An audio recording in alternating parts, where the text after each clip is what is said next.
What is going on? Welcome to OG55. We have a packed show today. We got a fantastic panel. We're going live. OG55. We're talking McCarthy stepping down from the Walt Disney Company. We're talking about these attendance numbers for theme parks worldwide. We're talking about Gavin Newsom visiting Disneyland. We got a ton to talk about up next on OG55 Live. Welcome aboard.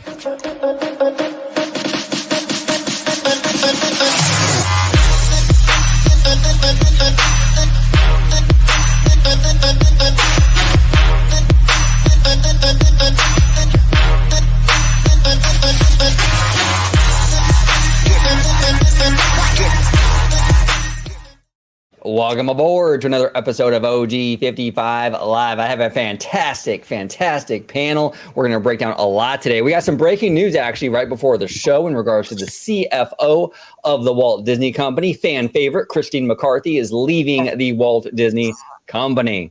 Oh, look at Wizard.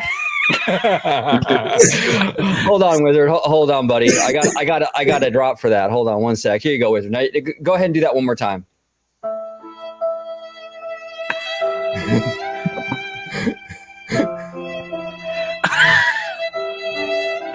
It's a sad day, fandom. Christine McCarthy has left the building.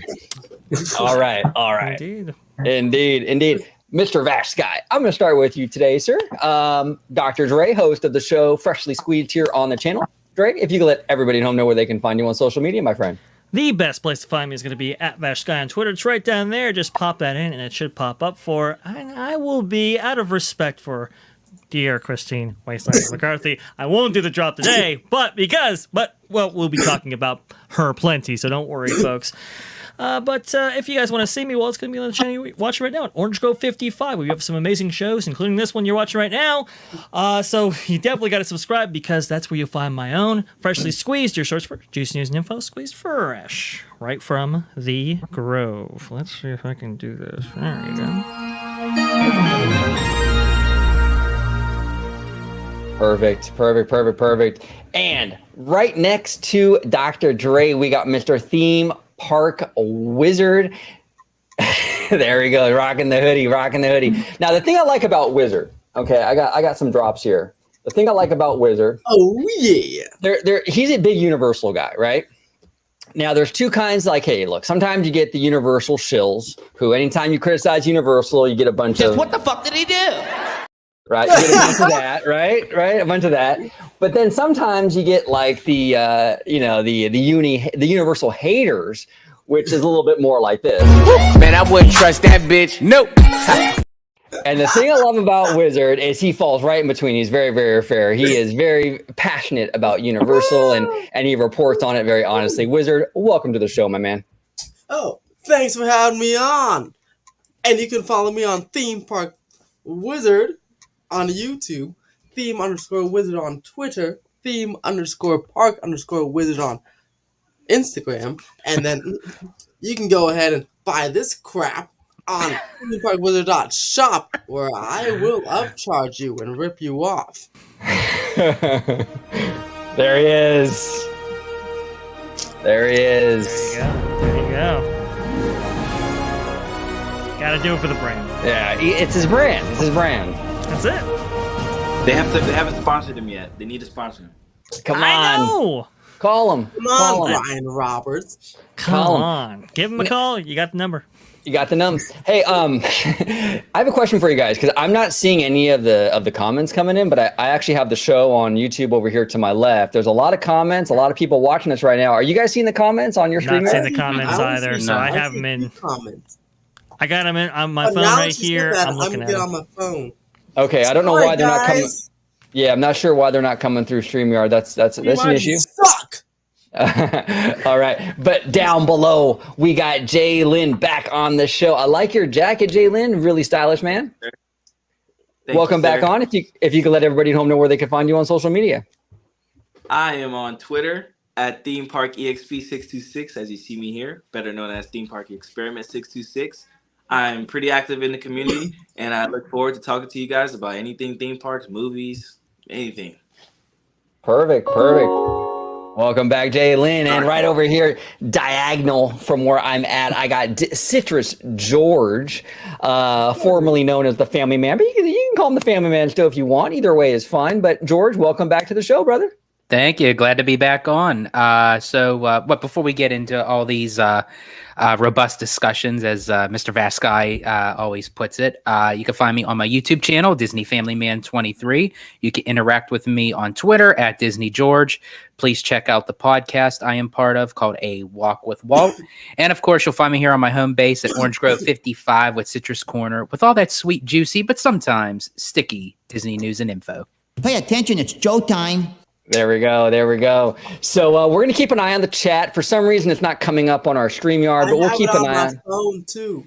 Yeah, we got it on our phones and everything. So I just want to say welcome to Kyle Boucher, Kiki and Luca, Theme Park Casual, Lovelow. We got VashSky in the house. We got Barry Place 28, Joe in the Land. I want to thank everybody for joining us today. Now, first thing on the menu, we got to talk Christine McCarthy. I mean, this is crazy. Today it was announced that she is taking a medical leave of absence from the Walt Disney Company as the CFO. It says here, Christine McCarthy, Disney's Senior Executive Vice President and CFO, will be stepping down from her role, and Kevin Lansbury, EVP and CFO of Disney Parks, Experiences and Products, will serve as Disney's interim CFO effective July 1st. Dre, what's going on with this, man? This is kind of a juicy story, dude. This is big news here. Big news for several reasons because, well, remember, it wasn't that long ago that Christine Wastelands McCarthy was seen as a CEO contender. Does anybody remember this? Back in December 6th of 2022? Gosh, does it feel like so long ago?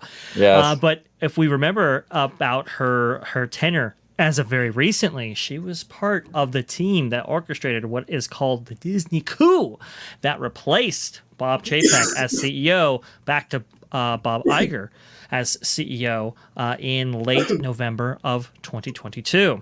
And ever since then, she's been under the watchful eye of Bob Iger, understanding that it's like, okay, well, if you stab that guy in the back, what does that mean for me? Now, to be fair, she was apparently one of the ones that actually gave Iger a call and started the negotiations with him in order to kind of entice him back into the role.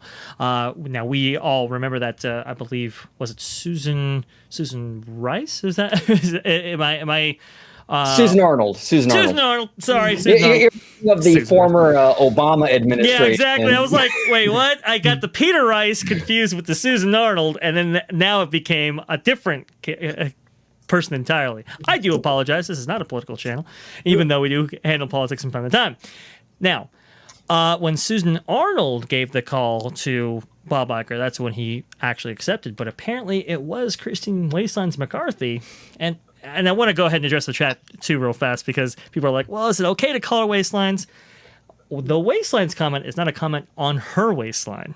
It's a comment that she made about other people's waistlines. Just want to go ahead and be clear about that.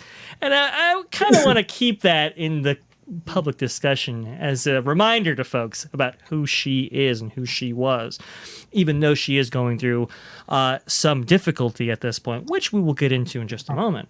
But I just wanted to kind of go ahead and take people through the history of this real fast. So she was actually not only speaking to Bob Iger, but apparently she was also speaking to people such as some other investors.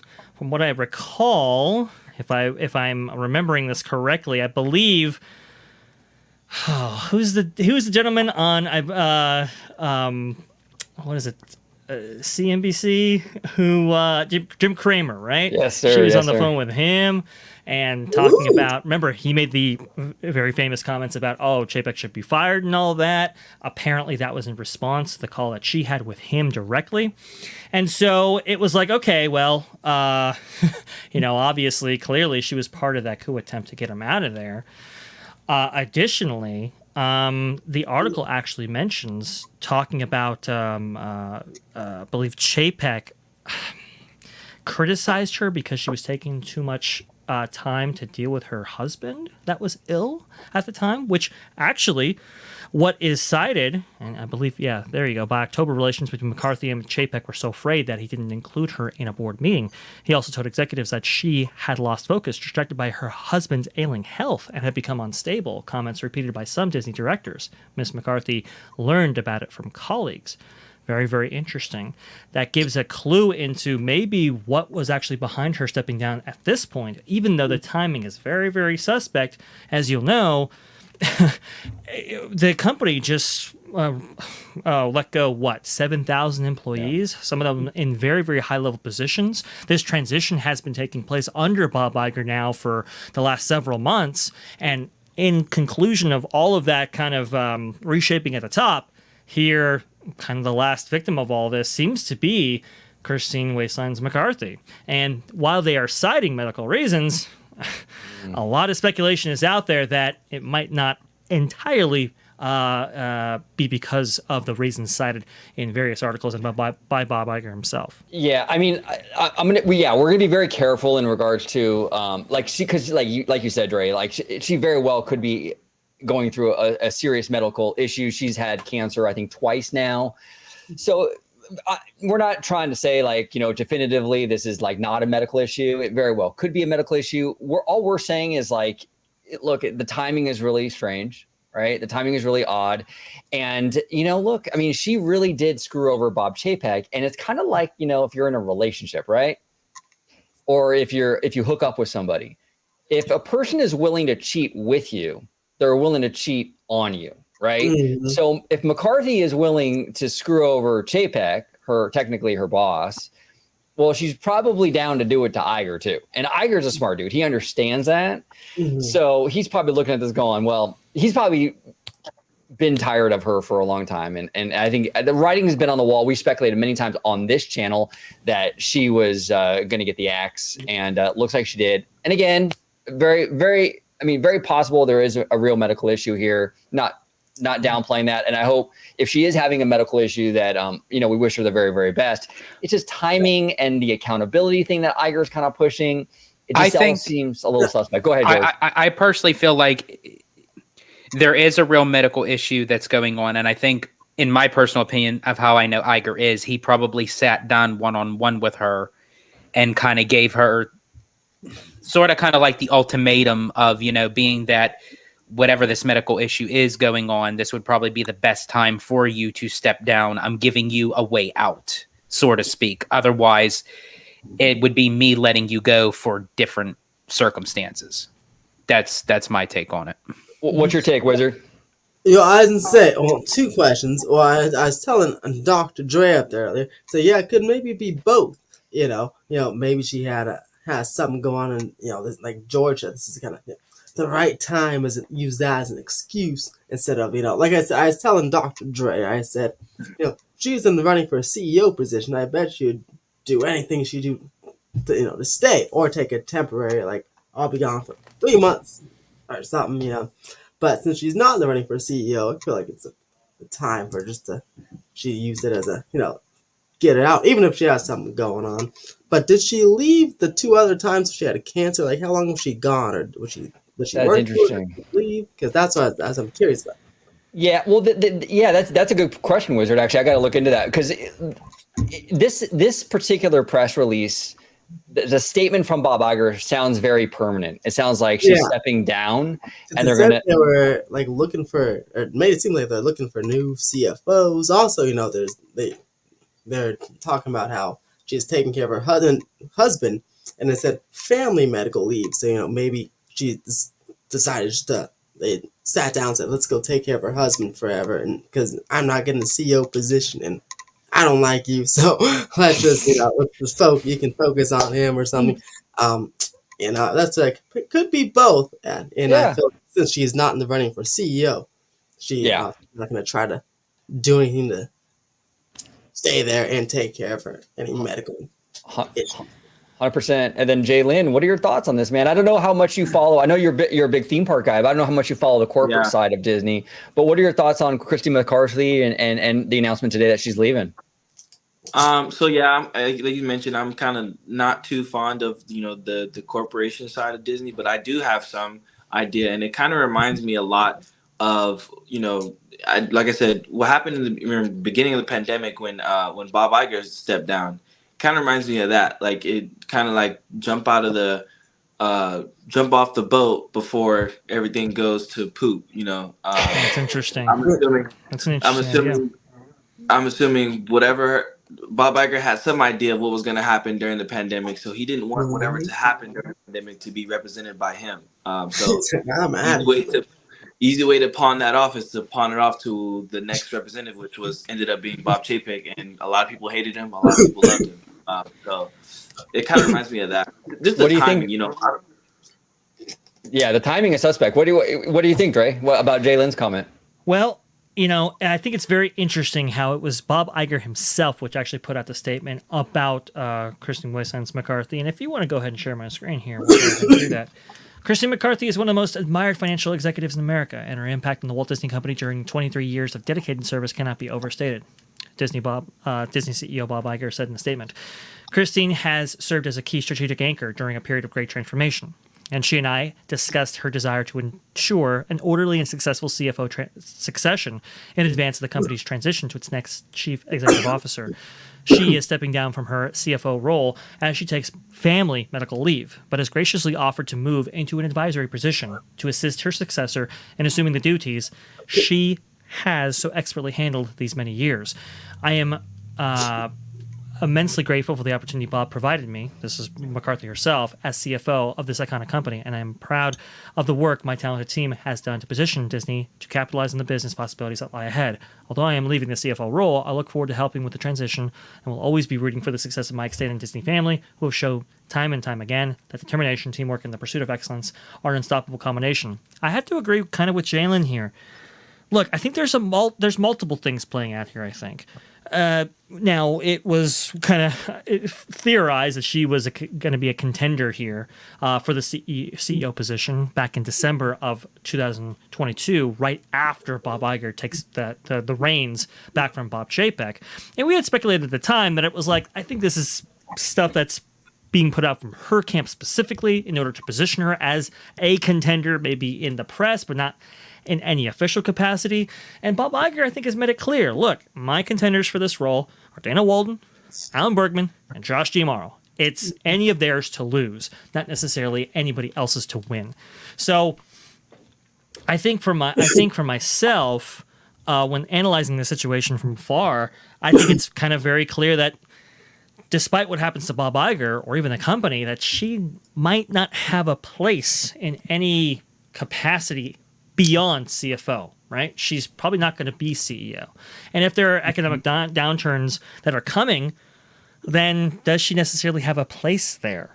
Right. If her husband is ailing, well, that's a perfect kind of additional reasoning to step away, and it's something that would, I think, placate Wall Street, because we had heard that Iger kind of wanted to get rid of her but couldn't because there was so much transformation actually taking place. You citing this as a reason a couple months out after all of these executives have been stepped away from the 7,000 employee cut that the Disney company incurred, and citing family medical reasons, it now gets people to kind of gloss over the fact that she is leaving, if that makes any sense. No, it does. It's very, very interesting. And if it is kind of connected to like nowhere to go, look, we're the Walt Disney Company is in full blown, like, we got to find the next CEO mode, right? And what you and Jalen are pointing to, maybe she got the word that she's no longer a candidate. I mean, that's a very big possibility. Now we'll know that the succession stuff is really heating up if another top shortlister ends up leaving. Like if you see Daddy Josh suddenly resign, right? Mm-hmm. Or you see Alan Bergman resign. These shortlisters, then you'll know it's really heating up and they're leaving because there's nowhere to go. Keep an eye on that. And remember, Jeffrey it should be, because it's almost 2024, so it should be heating up soon. Right. Back in the day, Jeffrey Katzenberg cited that as a reason of why he left, right? He didn't feel that there was any there was any working his way up past the point of where he was. So that's why he stepped away, even though Frank Wells had passed away and he thought that position had been opened. Michael Eisner assured him that it wasn't. So that's kind of, I think that's what's going on here. And as we get closer to 2024, as Wizard says, expect more changes in the executive structure as we prepare for a succession plan here. Yeah, 100%. All right, shall we shift? Go ahead. Go ahead. One last thing. I was gonna say, since it's as I told Dre too. I was like, this is kind of like sets up kind of, if they want to, perfect pairing. They have a CFO position open, a CEO position. If they can find that same nice balance they did, like Walt and Roy Disney and Frank Wells and Mike Eisner, that would be a nice opportunity to do like kind of a package deal, a creative guy and a business guy to maybe bring some real good stuff back to the parks. Yeah, I personally feel like that's really the magic touch for the Walt Disney Company, because it seems like that's really the only way that the company was able to hone in on its strengths than its weaknesses when they had a dual partnership running the company. Balance each other out. Yeah. And the board has talked about how the company has they're in so many distinct industries now. The Walt Disney Company is. Is it too much for one person to handle? Should we go back to a dual team structure like we had with Frank Wells and Michael Eisner, or even Walt Disney and Roy Disney? We're just in so many different industries that require so much specialization in each one that maybe a dual role is where it's at. One last note before we move on. The interim CFO will be Kevin Lansbury, most recently the CFO of the Disney Parks Experiences and Products division since 2017. 32-year Disney veteran. And has held roles at Disneyland and Walt Disney World in finance, business development, and operations. Like you said, OG, it's very interesting how they get a parks guy to helm the very important CFO position here. Isn't that interesting? And now he's just the interim CFO, but who knows? The interim might become the permanent solution. If he does a good job, especially if another parks man, Daddy Josh, becomes the CEO. You have a parks and a parks. Yeah, oh God and mercy. Look, Jalen, I know you can speak to this probably. It's, if you look at the balance sheet for Disney, it's no mystery. A large portion of its annual income comes directly from the parks division. And right now, they need that park segment more than ever, given their box office woes this year. Yeah. Yep. Yeah, no, 100%. 100%. Let's pivot to theme park attendance. So TEA, they do these every year. They release theme park attendance numbers. And TEA, by the way, is a Themed Entertainment Association. There it is. Really? I was going to say I like mine with 2 lumps of sugar. Yeah, there you go. The tea. We're going to bring you guys the tea about tea right now. 2022 theme park attendance report, lower attendance, higher guest spending strategy in action at Disney World. Dr. Dre, I will go ahead and let you set the table, my brother. Sorry, you're reading that. I was moving the page. I do apologize. No worries. The 2022 Global Attraction Attendance Report has been published by the Themed Entertainment Association, or TEA, and the economics practice at AECOM. The TEA attendance report is the industry standard in estimating attendance at the top theme parks and museums worldwide, because, well, the major companies don't, because that might expect the stock price, so it makes sense. Right. The 2022 Disney World Attendance Report shows modest to good growth at the Disney World theme parks, and perhaps reveals a new normal that Disney executives have been talking about for ages. Over the years, we've heard about Disney's strategy to control attendance to preserve a good guest experience, but not necessarily at the expense of profits. The idea is that Disney could, on purpose, limit attendance to manageable levels to ensure that guests inside the theme parks would have a good time, while simultaneously increasing per cap spending to ensure bottom line doesn't feel the attendance caps. It looks like the strategy is in full effect as of right now. Even though attendance figures from TEA are not official, Disney CFO Christine McCarthy made comments in August 2022 that seem to back up what's in this new report. Attendance is below 2019 levels, but guest spending is 40% higher than in 2019. And so you can see the chart right here. Go ahead. Yeah. And that's kind of like what the goal was, right? Like with the Chapek yield experiment was like, the focus was never really bodies in the park. It was more about squeezing every dollar out of each body. And it seems like in that regard, they have succeeded to some degree. And remember, demand was very, very high. So there was a legitimate reason to enforce attendance caps in order to kind of spread that demand out.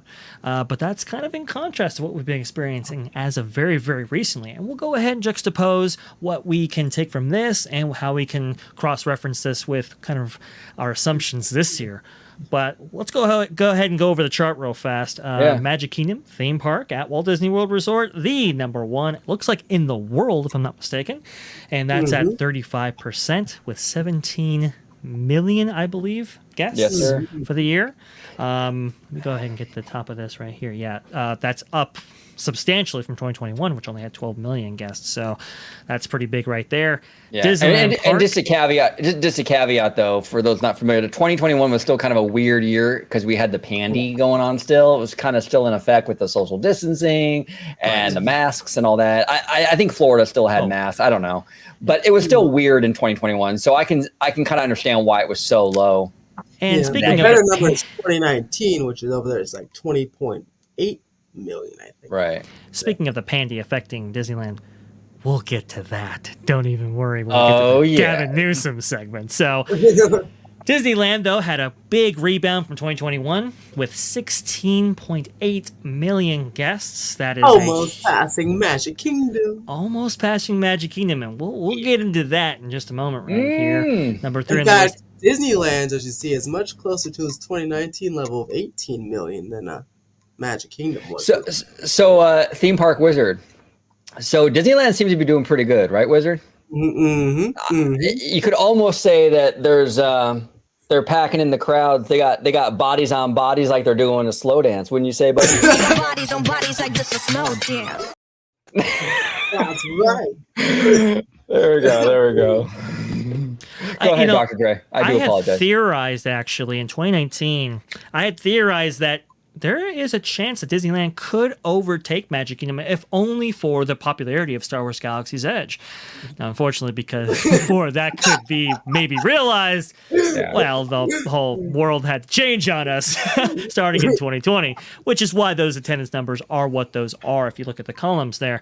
But I think it's on pace to maybe still do that, but under very different circumstances as we look at this chart right here. And we can kind of determine which one to take from each one. I want to kind of go ahead and get more of the panel slots right here. Jalen, what are you thinking about this when it comes to these attendance numbers? These are pretty massive and a seismic shift. Maybe, Universal's cutting in on Disney's business in some respects, but the whole theme park industry, at least in 2022, pretty healthy. Except for Six Flags. And Six Flags is the ghetto of all of them, so we know they're gonna be on the bottom of the barrel. But as far as Disney parks go, it just goes to show, even with them having probably the least amount of attractions in the top 10, it shows just how much gain interest that they have. It just shows how much of a big brother Disney is to the whole theme park industry. Universal and Islands of Adventure, I'm pretty sure, have far more attractions and things to do, but they just don't have the same gain interest and pull that Disney parks do. And we have our locals park being number 2 out of this whole list. That just even shows to go, that's a lot. That's to be number 2 out of how many are listed here? There's like 20. Let me see. That 20 at least in this list. Well, and the other thing that's huge, Jalen. I agree with you, man. And the other thing that we also have to keep in mind, I don't know the methods at which TEA uses to get these numbers, but I know Disney, when they're counting their attendance numbers, if you go to Disneyland first that day, that's the number. Right, it counts click. It's a first click, and then once you go to DCA doesn't get your click because you've already clicked into Disneyland. So I've always said that the DCA numbers they're lower than they actually are, because most people, like especially in our local economy, the locals market here at Disneyland, they go to both parks back and forth all day long. But you go to Disneyland first, DCA won't get your click, and that's going to count against it. Now I don't know if this particular agency, they factor that in or how they work that, but it's just something of interest, I think, that should be brought up, because that is the case with DCA. But I personally feel that it's a matter of time where Disneyland's going to overtake Magic Kingdom. I really do, and that's going to be history in the making as far as the theme park entertainment industry goes. Because just from my own personal experience, from my recent trips to both resorts, literally back to back, it is literally night and day compared to how many people are in attendance in Disneyland as opposed to the Magic Kingdom right now. And I actually have the pictures to prove it. Wow. That especially during for the summer months, when these are the months that usually for Walt Disney World, they're booming, kids are out of school, people take their families on their summer vacations or what have you. But it definitely shows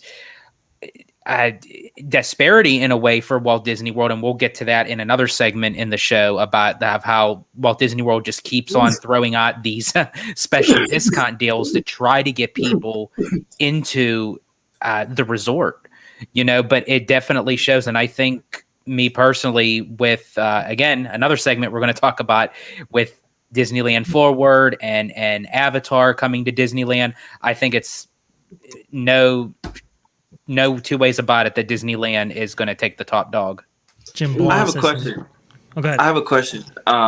Once Epic Universe comes in the picture, where do you guys think that it'll project on this list? Oh, So that's this is interesting. This is interesting because I kind of wanted to get to that, Jalen, right there. Another Blog Mickey article talking about this says Universal Orlando attendance remains higher than most Disney World theme parks as Disney claws back market share. They talk about how, for Universal's coming up there, but that the whole Orlando market is kind of down a little bit in terms of attendance, while others around the country have kind of risen. And I think that trend will continue all the way up until Epic Universe actually comes online. I think Epic Universe is going to take number 3. Ooh, that's bold, George. Wow. I think that's really I bold. think for the start out for Epic Universe, I think that's going to take number 3, but I think Magic Kingdom's going to knock down at number 2. Because Islands Adventure is currently number 3 at 11 million. So yeah, I guess it could break over past 11 million. If we're being completely honest, of ambition, this park is introducing things that we've never even seen before, like on levels that we've never even seen before. We're seeing a full-size Nintendo World, which we got half of that in Hollywood, and a pretty big scale of that in Japan.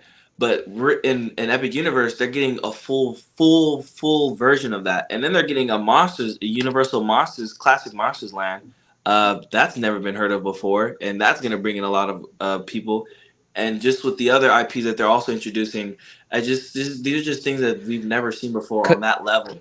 Because really, if you really think about it, when the last time Orlando actually got a fully complete new theme park was Islands of Adventure. It was right after Animal Kingdom. Yeah, we've never had a new park in the social media era. So something like this, I think, is going to attract, whether or not that the numbers would eventually dip down, but I think the starting gate right out of the bat, especially because of the amount of people that I've seen at Walt Disney World lately, and they're so desperate to, I think once folks know that there's something new that they're not getting from Disney, they're craving that from Disney, but Disney is not giving it to them. And I really think, exactly. Yeah. Yeah, exactly. Stalkers. Well, there's nothing on the slate in terms of new additions up until late 2024, right? Until Towns by Adventure, and we've kind of resigned to the fact that that's not necessarily going to move the needle in terms of attendance. Even that's half new because it's it's right. not like a new thing. But if we're fair, like those are the ones that they were incorporating. That's part of the $17 billion investment. Is Tiana's Bayou Adventure, new scenes for Star Tours. It's like cry me a river. Yeah, so we're talking like what? And here's my thing too. Is I'm very unbiased when it comes to theme parks. I will side with Universal. I'll side with Disney. I'll side with all the theme parks. But it just seems like Disney's responding with Universal's ambition with what? Tiana's Bayou Adventure, with the Star Cruiser at one point, and then what else did they introduce in the last few years that is supposed to be? I'm expecting to be some type of answer to Epic Universe, because we don't know what's happening with the Avengers attraction. We're getting maybe projects from D23. We don't even know what's happening. We're just assuming. So, and Universal's kind of just closed mouth. Well, we're just gonna do it. And we're gonna work super fast at it. I mean, look at the time it's taken them to build an entire theme park, and then look how long. I mean, granted, pandemic and whatnot, but look how long it took them to build a roller coaster. For which I did go on it, and I do like it. It is a cool attraction, but the amount of time it took them to make that thing, nothing really to gawk at. Right. Well, and here's the other thing too, is I think Disney is kind of in wait and see mode. I've mentioned this many times on many videos with Epic Universe. I think George is right. Not necessarily number 3. I don't necessarily see that, but I think it's going to open really strong attendance wise. But the big sticking point is going to be what it does to the other 2 Universal parks, that cannibalization. We saw a lot of cannibalization with Disney's parks when Animal Kingdom opened. And that's probably why we haven't seen a 5th park. That's probably why there's been 20 plus years now since Animal Kingdom. It kind of spooked Disney, I think. So I think Disney's waiting for that. I don't think Disney wants to throw a bunch of money at something that maybe might not necessarily be necessary. Now, I think Epic Universe will be a really cool park. I think it's going to be a hit in the sense that it will be busy the first year. I just don't know what the impact of it is going to be with the other Universal parks. And I think that's a big question mark. And I think that's why Disney's waiting. Here's the issue, though, with waiting in terms of, if you were to, let's say, mount a response, which, might be the strategic thing, might not be. I don't know. George, I do appreciate it. Go ahead, OG. You can show that super chat right there. I'm a trendsetter. I'm not seeing them. No you problem. See it on your end? I do. Well, I see it in the chats, so I'll just call it out. Disney Family Man 23, $1.99. George is always right. Yeah, I know exactly. Right. Thank you. Wizard is a trendsetter. You know what, guys? Actually, when I left and came back, the chat updated. So I'm going to go ahead and do that periodically. So I'm gonna go ahead, Drake. Continue. I'm going to dip out, come back in, and I can pull up some of these chats then. Cool. Here's the thing with the response from Disney, if it occurs. You're still talking. I mean, if they were to announce something by the time that Epic Universe opens, or maybe just before, we're still talking like what, 4 years, 5 years, 6 years at the earliest for a response to materialize. I mean, that's funny. A long time for Universal to absorb all that market share. Go ahead. It's funny because Disney's last announcement was actually for Disneyland, the Avatar thing, and that was hilarious because you think maybe it'd be for Disney World, but which again is another project. We know really nothing about. So it's like it's one of those things where happened very soon, Mr. Iger. It's starting to become this trend with Disney where it used to be at D23 we'd know what to expect, and with the only thing we didn't know what to expect is exactly how, like if it was a specific timeline where it actually happened or opened on that day. Was like now it's like we don't know nothing until it's either already being constructed or they actually confirm that this is being built and it's going to be done by this time. So it's kind of a weird approach that they're dealing with right now. If we look, OG, if you want to bring up that chart once again. Yeah, I got you. This is why I think George is saying, hey, this might be number 3 on this list here, because right now as we speak, if we're looking at this list and we're looking at these numbers, number 3 is Islands of Adventure right now at 11,025,000. You see that? They are rating it by percentage change. But by numbers, Islands is number 3. That's what I'm saying. Islands of Adventure is number 3 on that list right there in terms of attendance for the year, right? Now, because it's a more mature park and has so many attractions, I think it can get to that number 3 spot. Epic Universe will be a new park, and it will have, let's say, a robust amount of attractions, but it still is not as mature as Islands of Adventure has been for the last 20 plus years, right? So the capacity in which it can actually take in guests will be limited, at least initially, until they build out that park a little bit more. I can see this, maybe 4 or 5, 3 is a little bit too high, but 4 or 5 is definitely a thing. And will that actually end up cannibalizing the other parks? They're going to have to come from somewhere. They're pretty saturated right now as we look at this chart here. It's very interesting. And here's another thing: is I personally I think you know when I do visit the Florida parks, I always visit the Disney parks first. That's just like a priority to me. I'm Disney first, and then I'll go Universal. I'm sorry, but I am. But what I'm starting to notice as we talk about like future projects and whatnot is that Disney will carry the hype of Disney parks because it's Disney. But the thing is, like George mentioned, that something's new is about to open that's close to the same size as these other parks. That crowd is gonna migrate to those newer parks just to experience something new that they've never seen before. So this is Universal's third park in Florida. Who's to say that they don't, go forward with another project 10, 15 years from now, whatever. Now they have the same amount of parks as Disney, and at this, let's just say at this point, Disney hasn't responded in any type of way, in any type of form, or just an expansion or whatever. We can obviously see that if Universal has the same amount of parks as Disney does in Florida, and their parks are newer, that hype level is going to merge over, and it may die out at some point, depending on how it does. But that's just, to me, it's just obvious numbers. That something new in Florida that's not Disney is going to have that crowd pull. I think Disney right now is just having the name carry the hype. Oh yeah, Disney has. And we joke about it, like with the Little Mermaid and stuff. But when Iger made that comment about the strength of the brand, but Disney has a very powerful brand. It is very much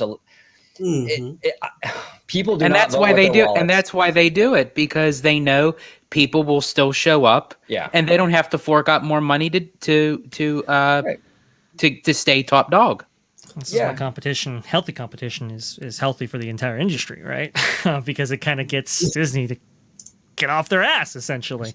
That's what happened. It did with Wizarding World. Yeah, in exactly. 2010 with Wizarding World, right? When that opens, it's like, okay, now we got to turn the money spigot and get in with James Cameron, do Avatar, maybe when they take on Star Wars, do a Star Wars Galaxy's Edge, do all of these things in order to compete. Because for a while there, it wasn't just the attendance moving over or migrating; it was the per caps, it was the dollars that were being spent first at Universal, which really kind of got them concerned. Was it though? See, that's the thing with Wizarding World though that I'm not sure about. Like, was Disney looking at Wizarding World going, "Oh, we need to compete," or was Disney looking at Wizarding World going, "We have IP, we can milk the same way that they did with Harry Potter"?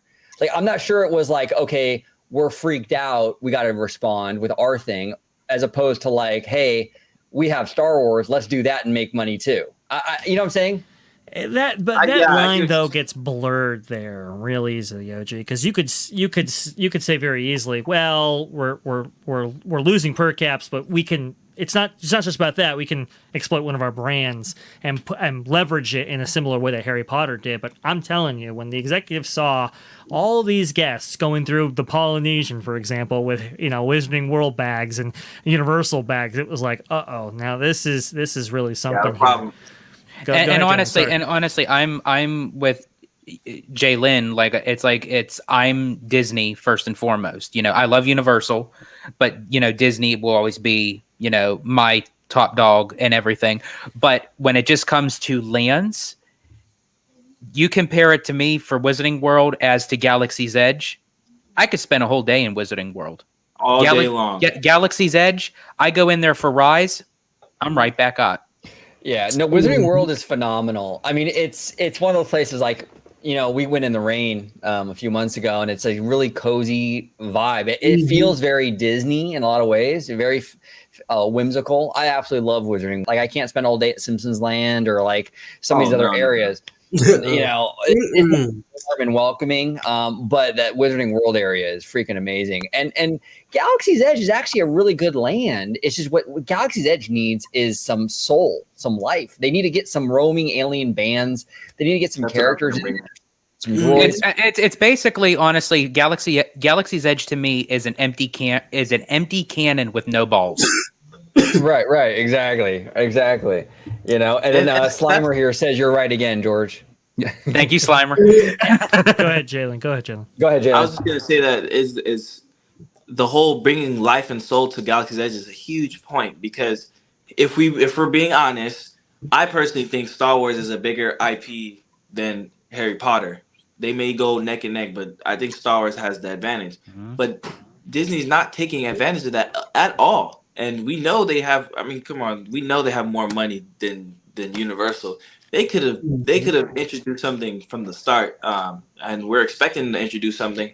But it just seems like the way that they built the lands in Hollywood Studios and in Disneyland it just kind of closed off. So it's like they didn't really leave no room to expand unless they tear down whatever is there, and that would kind of defeat the purpose. So it's kind of like they set themselves up for failure. I don't want to say this is what they did, but it kind of seems like that's what they did.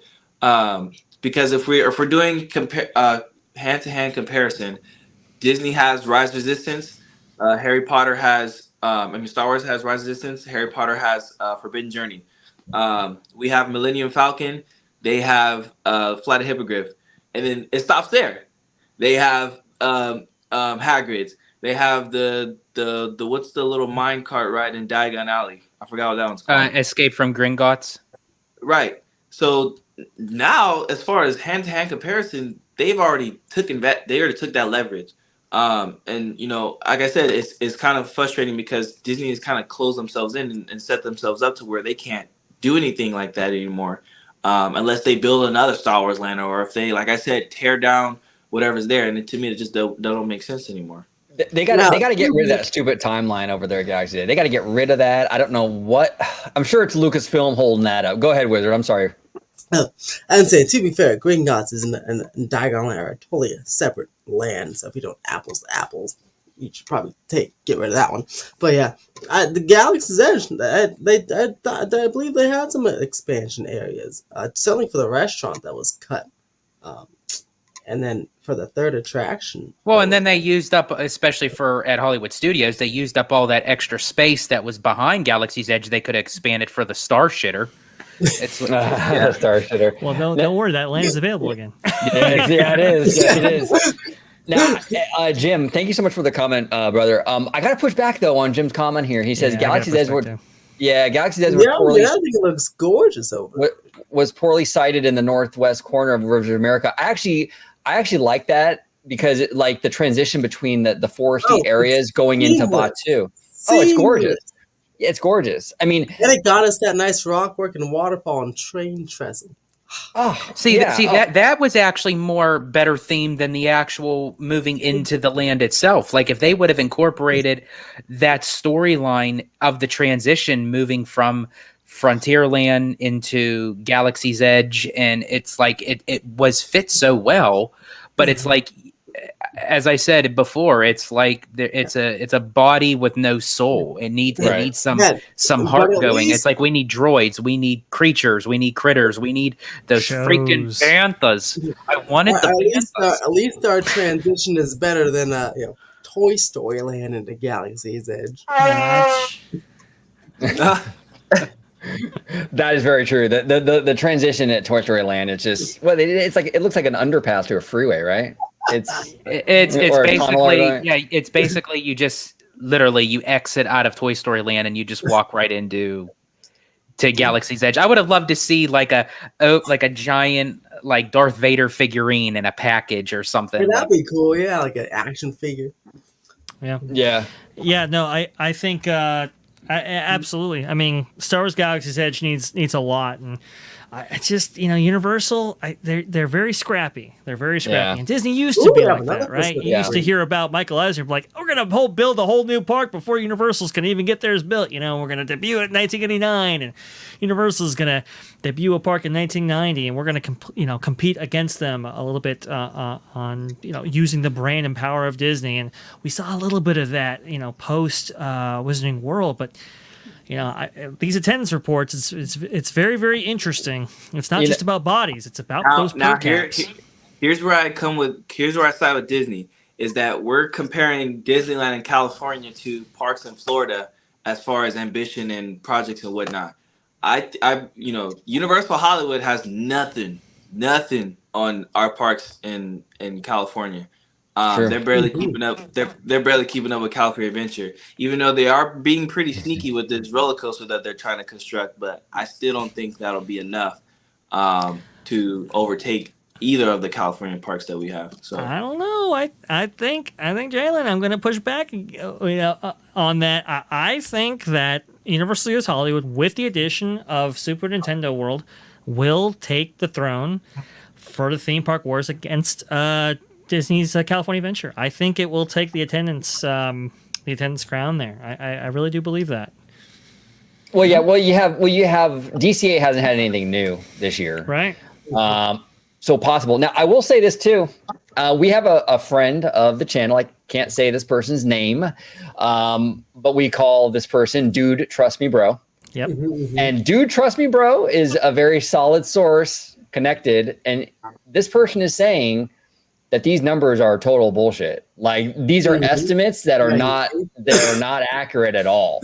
So we have to keep that in mind. Now, look, you don't have to trust Dude Trust Me Bro if you don't want it. You could take these numbers for at face value, and that's the gospel. I don't know, but Dre, this person, and Oh, I know. yeah. So it's I'm very hesitant to take this as after hearing our source. Yes. I mean, obviously, Disney's internal numbers are going to be far more accurate than the estimates as drawn up by TEA. But if they utilize the same methodology for each park, cross-park comparisons shouldn't be that far off. So maybe they might not be accurate in terms of the precision number, but if they apply the same methodology, trends, the overall trend should be fair. Yeah. I mean, within I guess some margin of error. I don't know what the margin of error is on this. I don't know whether or not those attendance figures for these other parks are skewed. But assuming everything's level, these trends should be accurate. And I'm telling you, I mean, Universal is putting out a very compelling product at a very compelling price. We'll see when that market share changes, as we'll get to another story in a moment. But I wanted to go ahead and talk about this Magic Kingdom story. And, the attendance between that and Disneyland. I think Disneyland's going to take the top spot for a variety of reasons. And George, I think you can speak more to this because, as you just said previously, you attended both Disneyland and Walt Disney World in a very short period of time, as soon as a few days ago. On your discovery on that and what trends you're seeing from the locals out in California versus the tourists in Florida, what are you experiencing? As I had mentioned to you guys when we talked, it's literally night and day compared with Disneyland and Walt Disney World. The parks at Disneyland, primarily Disneyland Park in particular, like there are moments where it's like there's so much of people, of crowds, and it's like you have to kind of maneuver your way where it's busy. You could say, wow, this is a really busy time or a really busy day. And it's like, okay, it seems like it's back to normal. I haven't been to Walt Disney World, I'd say in about like a year or so. But see, back within a year, the attendance was booming because after the pandy and the shutdown and the restrictions and everything that had dropped, people were, wanting and craving to go to these parks. But recently, I haven't seen Walt Disney World have this kind of attendance since back in the year 2000. And I had shared some photos with you fellas and other people on Twitter that I had posted them. And I mean, there were times during the day out of all four parks that it was completely empty. You can literally have the whole entire area to yourself. And like wait times for everything was mediocre. You had, of course, the popular attractions like Flight of Passage, Slinky Dog, that was overly,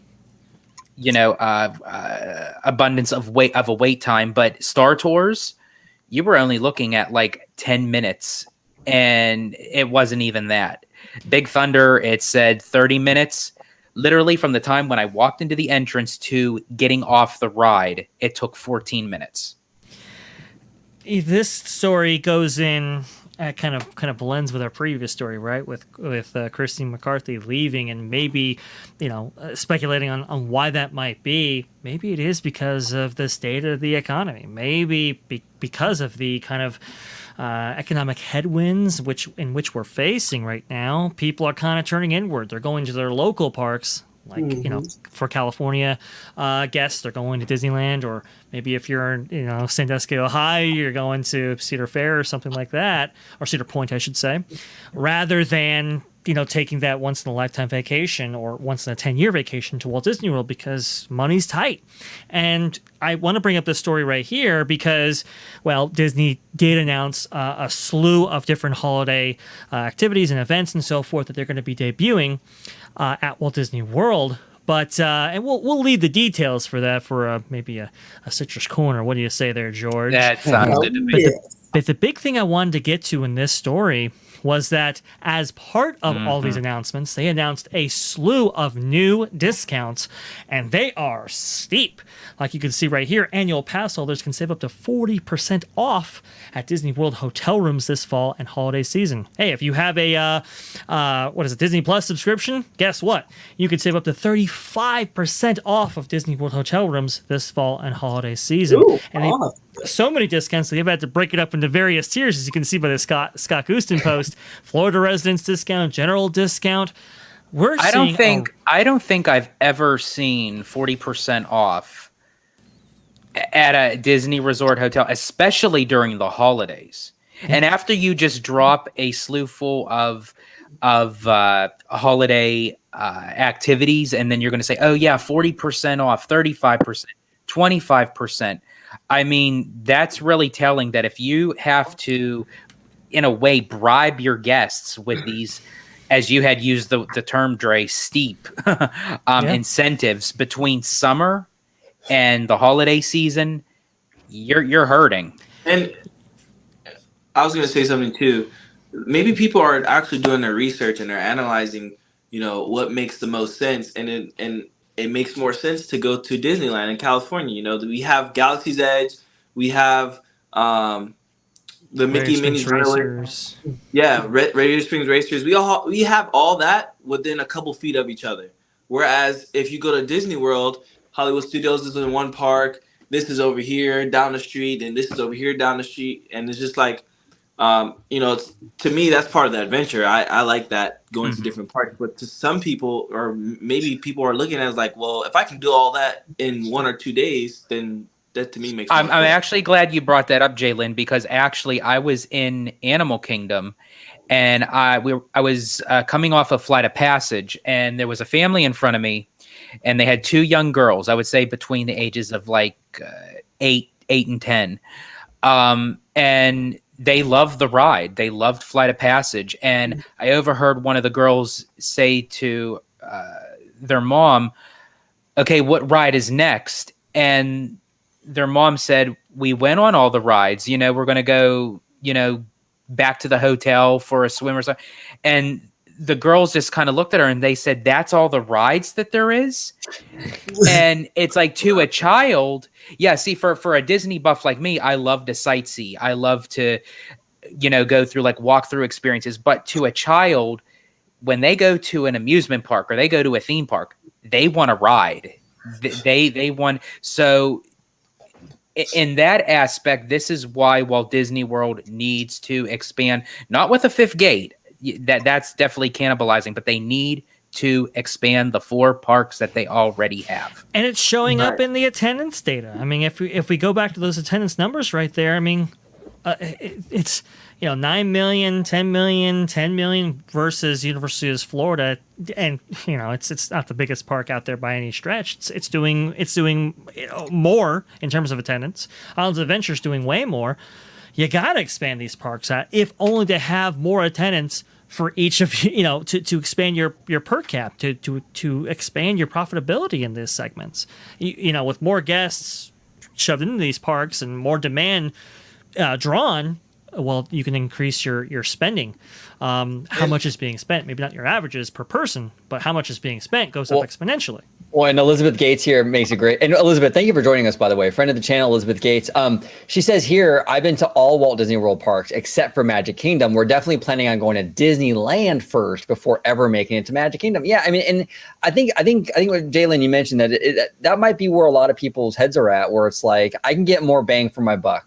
and I don't have to walk 1,000,000 acres. I can do just as many rides or more, and it's all within walking distance as opposed to flying to Orlando. And that's what I'm saying too. Is just like, let's say if we get this Avatar project, however ambitious it is, we get that also with the addition of the Avengers attraction. Okay, so you're telling me in California we have an Avengers campus, an Avatar experience, Galaxy's Edge, Mickey and Minnie's Runaway, and a Cars Land, all in the same vicinity, and I don't have to go to like down the street or down the highway for nothing.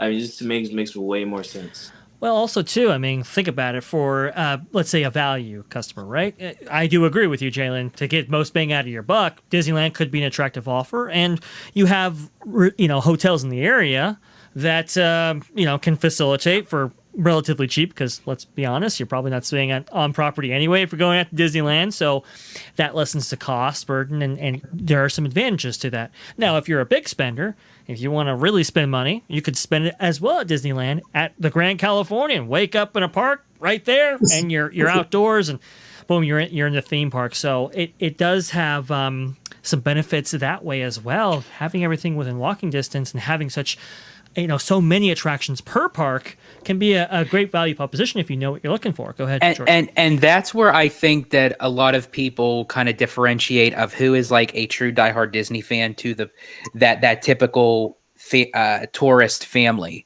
It's like for someone like me, when I go to Walt Disney World, it's an overall resort experience. It's not just going to the theme parks just to ride rides. It's to visit the different resorts, to go to Disney Springs and even to Disneyland. I go to Disneyland for a different purpose. They're two totally different beasts. Right. But for that typical tourist family, they have a completely different mindset than I would. So that's where I feel like Walt Disney World is hitting it hard negatively with that aspect with the tourists traveling there, because they just want that typical, okay, we want a whole bunch of rides, we want a whole bunch of experiences, which actually, you would get actually more out of that going to Disneyland, that even though, sometimes bigger isn't always better. It's like Disneyland can hold a lot more in than Walt Disney World. A friend of the channel, Disney Glimpses, we loved EG, but he made the argument a few months ago, though, and I think it's a sound one. It's a good counter argument to what we're talking about now, where Disney World is a different kind of beast, right? Disney World, like you said, George, is about the resorts. It's a different kind of vacation animal than a Universal, which is much more ride centric, right? Universal, I mean, Disney World, we talk about all the time. It's not just about the rides. It is about that resort experience. And you can't really get that even at Universal. That's true, but that kind of resort experience takes time, and time takes money. So I think that might be a reason why people are getting a little bit more insular and, going to their local park rather than splurging for the destination theme park resort that is Walt Disney World. And I think Disney knows that as well, which is why they're turning to their locals in that market as well in order to pull that string there. Yeah. Go ahead. And that's what I agree with Andrew Kellogg when he says expanded the Walt Disney World theme park with new rides, not demolish rides for a new ride. And Walt Disney World is notorious for doing that when they don't have to. That was the whole purpose why Walt bought all that acreage. He says, we have something that we didn't have at Disneyland, and that's the blessing of size. Where it's like Disneyland has to, I mean, despite of how little land Disneyland has over Walt Disney World, they built a whole completely brand new ride, Mickey and Minnie's Runaway Railway, onto a land that had already existed. And I swear to you, I will take this to my grave. I'll never understand why Disney ever took out the Great Movie Ride to put in Mickey and Minnie's Runaway Railway. Well, that never made sense to me, because you have a ride with the Great Movie Ride where you could literally, because Disney's all about the IP now. I mean, you could literally swap out. You could have had Fox movies in there. You could have Alien, or so. I don't know. I don't know what movies were represented in there initially, but you could have put in the properties you own, and it's an IP heaven for Disney to go in there and update those constantly. I'm surprised they removed it. I think Mickey and Minnie's Runaway Railway would have been better received in Florida had it been in addition to, as opposed to replacing the signature attraction of the entire park. I know a lot of Florida people on Twitter that are like, I hate that ride. And a lot of it isn't because the ride is bad. It's because they're like kind of resentful that it replaces a fantastic animatronic heavy thing. It's sad. I don't know why they did that. Hollywood Studios has so much that they could bulldoze and replace, and that's the thing they go with. It just doesn't make They sense. also have so much open land, no more parking lots and random land. They can just... For an executive looking at it like, very close up and saying, hey, we need more demand for this premium location, let's replace this attraction, I can see where they get into this headspace, right, where it's like, this needs to saturate this park, and we can redo this, and we can also cut this, our annual maintenance budget, because, well, Great Movie Ride with all those audio animatronics would take a lot of that those maintenance resources away from maybe other attractions that need it. These VPs are very competitive in that way. Also, too, to update it constantly, well, that takes money as well. Rather than let's just cut the Band-Aid off here. Let's get, remove the Great Movie Ride and replace it with a ride that's not only cheaper, but also modular in a way that we can change out scenes relatively easily versus a Great Movie Ride. So I can kind of see where the head's at, but you increase demand, but you didn't increase supply. That's the big problem, and those are the long-term consequences that you suffer from this. Turning back to the resort conversation for just a moment, if you want to go ahead and share my screen again there, OG, Disney Glimpses, who we mentioned before, had a tweet here, and I thought this was very interesting, and maybe why they feel compelled that they have to discount the resort product as much as they do right now. Disney Resort benefits in 2019: extra magic hours, Disney's Magical Express, advanced Fast Pass Plus reservations, and complimentary magic bands. And in 2023, you have 30-minute early entry, which is great, 7 a.m. Genie Plus reservations with additional daily person fee, and if you're staying at the Deluxe Hotel, you get extra magic hours in the back end there, which is great. But that's a far cry from the perks that they had before. I think one of the things, and you're seeing this a little bit, I know the 2024 stuff, and George, you can kind of elaborate on the kind of the stuff that they're doing to bring back some of the things that people are wanting from their Disney vacation to make it feel a little bit more inclusive. But not having these perks, there's not a lot of compelling reason to stay on property, and that's also hurting them. And the number one on that list is the Magical Express, because you are literally you're cutting the cord between people that is arriving in your state, which your resort is residing in, that is going to help them get to their hotel and then back to the airport. Why you would cut that out, I'll never understand. In our case, George, we would probably stay like another night. I don't want to go into details on the show, but we would probably stay another night on property had there been Magical Express. That's the crazy point. Yeah. Go ahead, OG. They might not even have to do all these steep discounts had they had Magical Express. You'd have more bookings. You'd have more people going. All these steep discounts, 30%, 40%, yada, yada, yada. Some of that might not have been necessary, Disney, if you just would have kept Magical Express. That is a big incentive for JPEG. Yeah, right. I know, exactly. I know. Why they couldn't work out a deal with Mirrors, I will never understand. And George, we were talking about on the show when they announced it, was just like, this doesn't make any sense at all. The whole bubble mentality is all broken. And look, if we're not staying at Walt Disney World property, why go to Walt Disney World for the bulk of our vacation? We might as well go to Universal, SeaWorld, and all the other attractions that Orlando has to offer and only spend a portion of our time at Walt Disney World, versus that paradigm is completely shifted if you have people stuck in the bubble. That was the whole point of a Magical Express type system. It's just unless Disney sees the writing on the wall, which I've been saying for a long time, that this whole inclusive vacation thing is going to get harder and harder as more parks come into the equation. It's not, families only have so much time to do a vacation. They only have so much PTO at work. They only have so much money to spend. And when you have, now what, 3 Universal parks basically coming soon. You have 4 Walt Disney World parks. You got, Universal's got a water park. Disney's got 2 water parks. It's just too much shit right now. And so maybe Disney World's like, we need to kind of refocus maybe to more locals. Universal, to be fair, to be honest, Universal Orlando is much more locals driven than Disney World. The Halloween Horror Nights and all that, it's a very locals kind of culture. Maybe Disney's looking to tap into that kind of locals mentality more so than this, than the tourism culture. And that would explain why maybe that's why Magical Express got the axe and what have you. Go ahead, Jalen. I'm sorry, bro. I was gonna say that if we're talking about numbers and whatnot, we're completely. I mean, I'm not gonna say that. I think we're not talking enough about the fact that number one, the Olympics are coming in 2028. So both the whole theme park industry is going to want to have that attraction to make the money. Even though Universal is going to have an advantage because it's being broadcasted to the NBC, but Disney's going to have something to still be like, hey, come over here, we're Disney.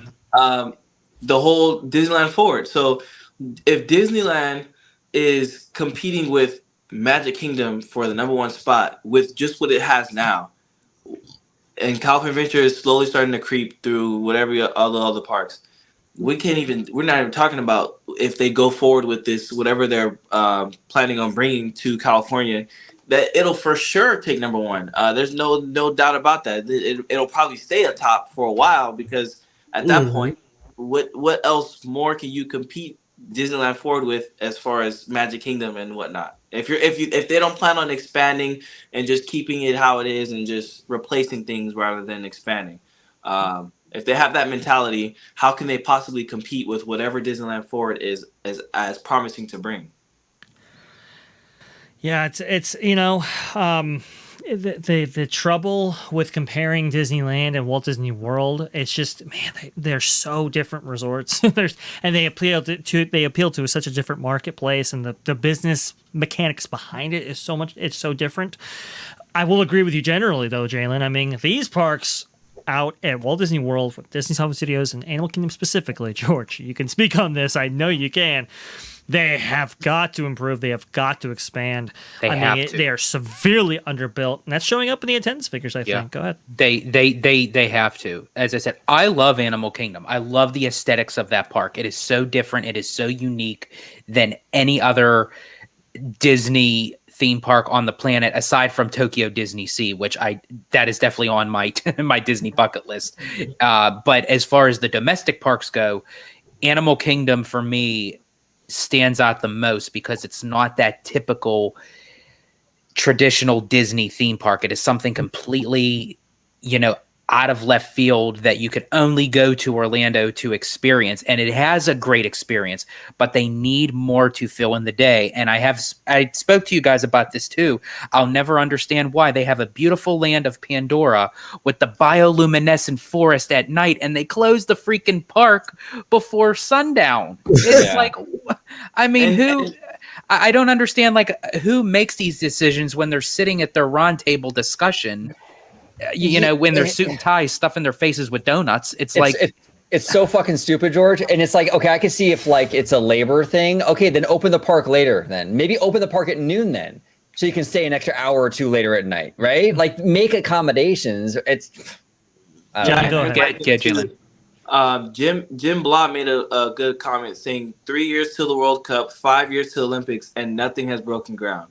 So and I'm not just talking about Disneyland in general. I'm talking about Disney. I mean, I'm talking about the Disney company, Disney World, Disneyland, whatever. So if nothing's broken ground and we have 5 years max till anything, or 3 years necessarily, and then 5 years till the main event, we have what is Disney going to promote? Tron? Okay. Well, okay. Let me ask you, Jalen, and Wizard for that matter, because we actually just recently did a video with Disney pulling back films theatrically, specifically with the Avatar franchise.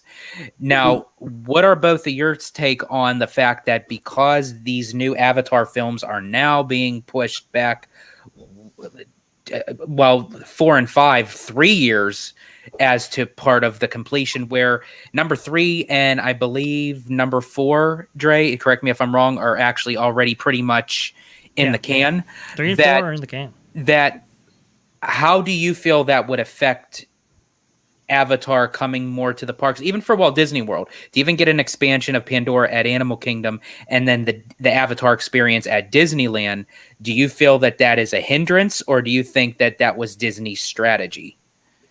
I think that's a part of the strategy because it's kind of what I was talking about. They want that ambition. We want that big bang. They tried that with Star Wars. In their approach, it didn't play out the way they wanted it to play out. Now they have another chance with Avatar, And if they can line up these newer films, I mean, the first one came out in 2008. The Land opened years later, so it kind of didn't, line up with each other. But now they have a chance they can line up these films with the openings of these other projects in the parks if they were to do that. I just think that's just a huge, huge market strategy. And the movies are already big alone. Now you have this huge movie, millions and billions of dollars, just by people going to sit down and watch it. And they're like, oh, I want to go to experience Avatar wherever they're at. They can go in Florida. They can go to California. And to me, it's a market strategy, and I think it's going to work. Yeah. It's an interesting idea. Go ahead, Wizard. I believe he asked you as well. Yeah, I think so. Avatar, last one comes out in 2031. That's a long time. Yeah, I think. Who plays Neytiri in that? Zoe Saldana. Zoe Saldana. Sorry, I'll be like 53. But yeah, she said she would be like 53 when it comes out. That was very funny. Yeah. But yeah, so I mean, it makes sense because you said they're in the can, so it makes sense that I guess if you want to, only the reason to push them back stuff because you want to space out the Avatar. Oh my gosh, I'll be in my 40s when that franchise ends. Ugh. Sorry, OG. I was gonna say, what's wrong with being in your 40s, George? now Elizabeth Gates. At least for the I'd say at least for the theme park side, yeah, that can help Florida's expansion if they get one. But the Trust Me Bro man said the Avatar experience will be nothing out here at Disneyland. Yeah, right. So you have to believe him with the attendance numbers. I can have to believe him with that. That's fair. That's fair. No, that's fair. That dude, Trust Me Bro did say that. Now that was a while ago. We got to follow up with him. I know we have to ask him again. Yeah, we got to ask him again because that was a little bit ago now. Very curious about that. Elizabeth Gates here says, I think Nintendo will help Disneyland's numbers. Universal Hollywood isn't enough to do for multiple days. If people made a trip for it, they'll go to Disneyland. It'll be different in Florida with 3 unique parks.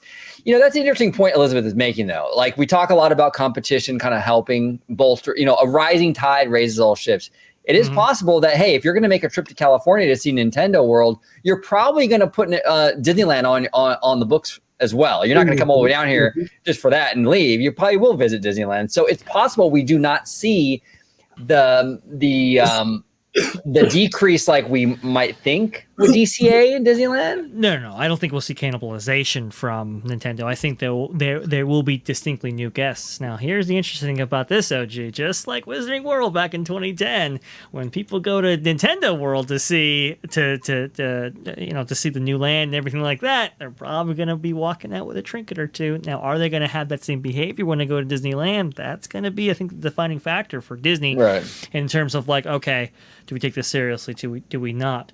One of the last things I wanted to go ahead and make about the last point I wanted to make about these attendance figures here is there was only one theme park proprietor which actually saw negative gains or losses in from 2021 to 2022, and that is Six Flags. And, well, there's a big fucking surprise.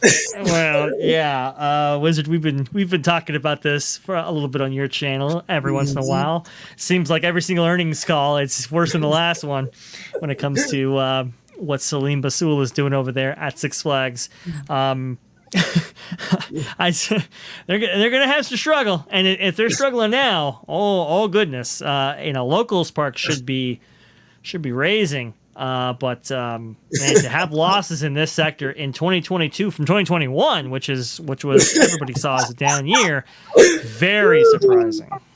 Yeah, I've never, full disclosure, I've never even been to Six Flags Magic Mountain. I've been a Californian my whole life, born and raised. Never been to Six Flags Magic Mountain. Zero desire to do so. Mm-hmm. But I'm not an amusement park coaster guy, really, though. I like heavily themed experiences, but I'm not into like the biggest inversion, top hat, this, that, and the other. I don't care about any of that. So that's why I don't even bother with Magic Mountain, because there's nothing there to do. It's a bunch of coasters on asphalt. If you didn't know, OG. If you didn't know, OG, Six Flags Magic Mountain is a money laundering scheme. That's why they're still open. Hold on. We got to drop the money talks drop. Here we go. Everyone silent. Listen to my money talk.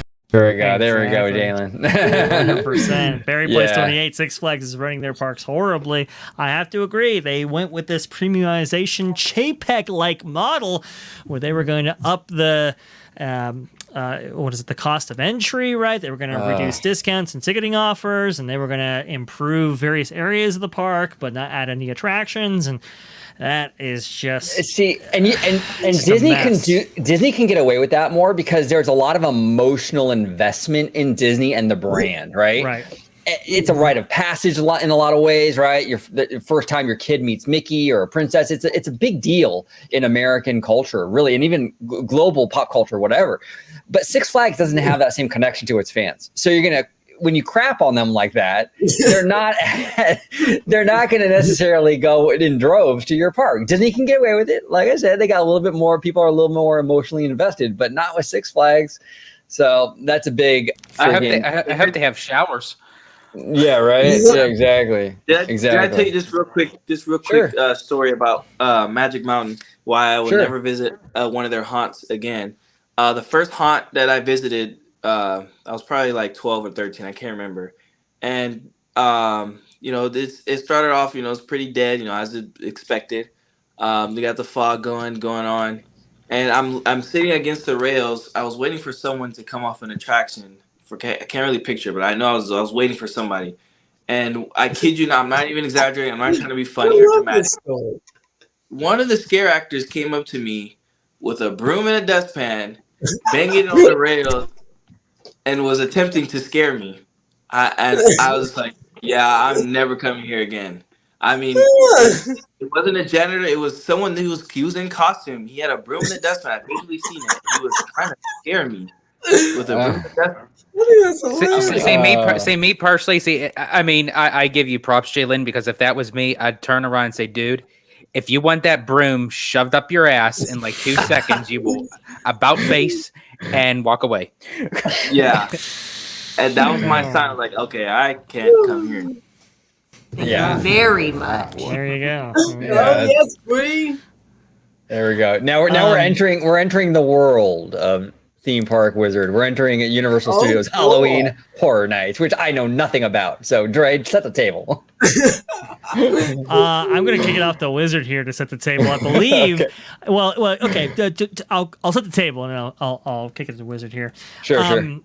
So, if I'm not mistaken, here Universal announced both at Universal Studios Hollywood and Universal Studios Orlando the debut of their Halloween Horror Nights season and what special attractions might actually be part of this this big event here that's been world renowned for quite some time. But there's been a few changes to how they actually conduct the event. Wizard, go ahead and enlighten the entire panel for us. Alrighty. We're here. We're ready. We're doing this. So today, Universal announced their second house. That's right, second house for Halloween Horror Nights. That's The Last of Us. The first one was announced at the very end of last year. It was Chucky. And for anyone that forgot. And that will be in the in Hollywood, in the Curious George or the H lot, in the parking garage where where the Halloween was. And The Last of Us is being next to the Mummy this year, so that's super cool. But so in Orlando, I just learned this. Orlando had a paid early entry system forever, I guess, and then Hollywood's it was free, most of the all the time. But this year, there's 2 changes. Oh boy, so cool! Uh-oh. I don't know. It's funny. The Twitter people think it's cool, but the inside of Universal people hate it. So it goes with OG's sentiments about Universal versus Disney upcharges. So Universal is doing a $10, what's really $25, because if you look at most of the days, it's $25. But it starts at $10 early entry upcharge, which what's usually free. They let you in at $5.15, and they take you to the lower lot, and then the mazes open up at 5:30. Then you do your thing. But now that if you get a regular ticket, you have to come in at 7 and then spend an extra $25 or $10 to pop in there at early entry. And then the interesting thing is, what a sneaky way to sell extra those after 2 p.m. tickets. because I had to spend all day researching this. I eventually DM'd Universal. If you want to go to Super Nintendo World, which will be open. Wait, hold on, real quick, Wizard. You slid into Universal's DMs, huh? Oh yeah, I slid them in there. I took my shot, and I said if Super Nintendo will be open this year until 10 p.m. But the only way to get in there is if you get the after 2 p.m. day-night ticket, which starts at $200, and you have to pop in. You obviously come in at 2 p.m. and stay in. Right, all of the Halloween Horror Nights ticket types are not accepted in the Super Nintendo World. And the Twitter people are like, "Oh yeah, that's so cool," and then the Inside Universal Forum people were like, "What the hell? Who is in charge of these stupid upcharge decisions?" And I thought that was hilarious. There's a clear split divide there. But yeah, couple sneaky ticket options from Universal this year for Halloween Nights.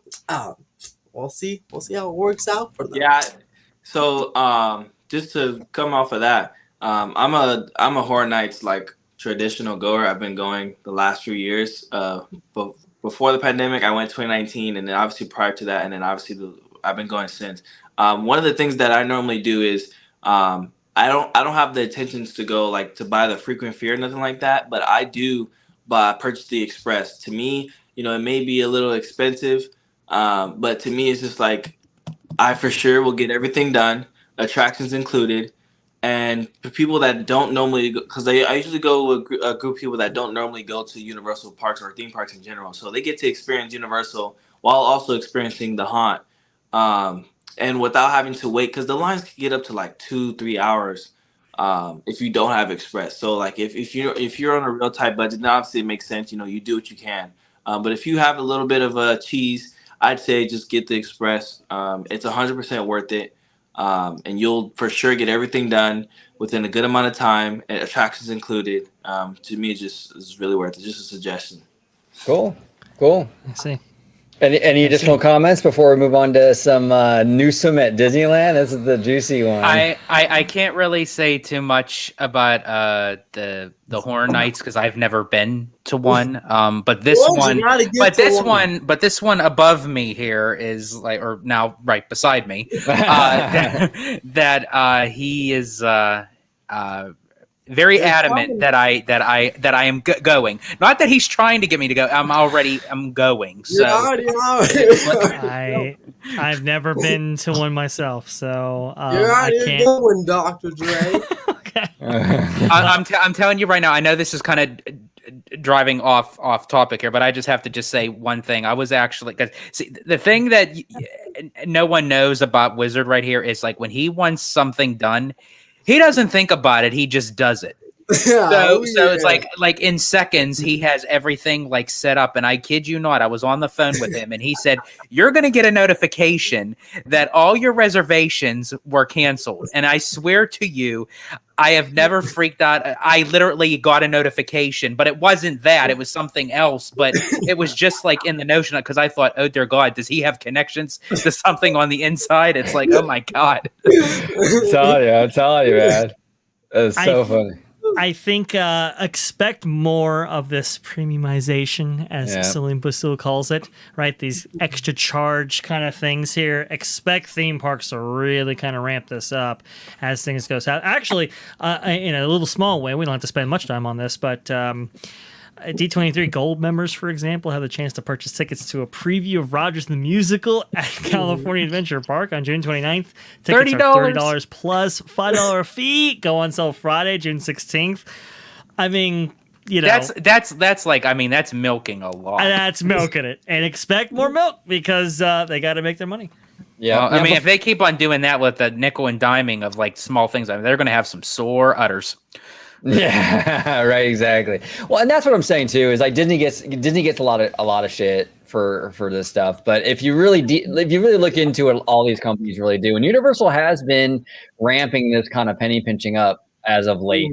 And not to say it's not justified. The economy's in the fucking shit. It's circling the drain. I don't blame these companies, but they're all doing it, you guys. They're all doing it. And now, to be fair, it was well, it's our fault, at least I think, for this Horror Nights thing, because as I was telling Mr. VashSky over there, is, you know, we all plan the Universal trip. I'm like, hey, does George want a early entry for Super Nintendo World? I was like, yeah, let me know, because, you know, we gotta know 3 weeks in advance because it's sold out for 3 weeks. And I'm like, shoot, if I was Universal, I had to upcharge the... Well, I don't know. You tell me, because every time I give you my answer, you end up doing it anyway. Oh, you're getting it! You're getting it!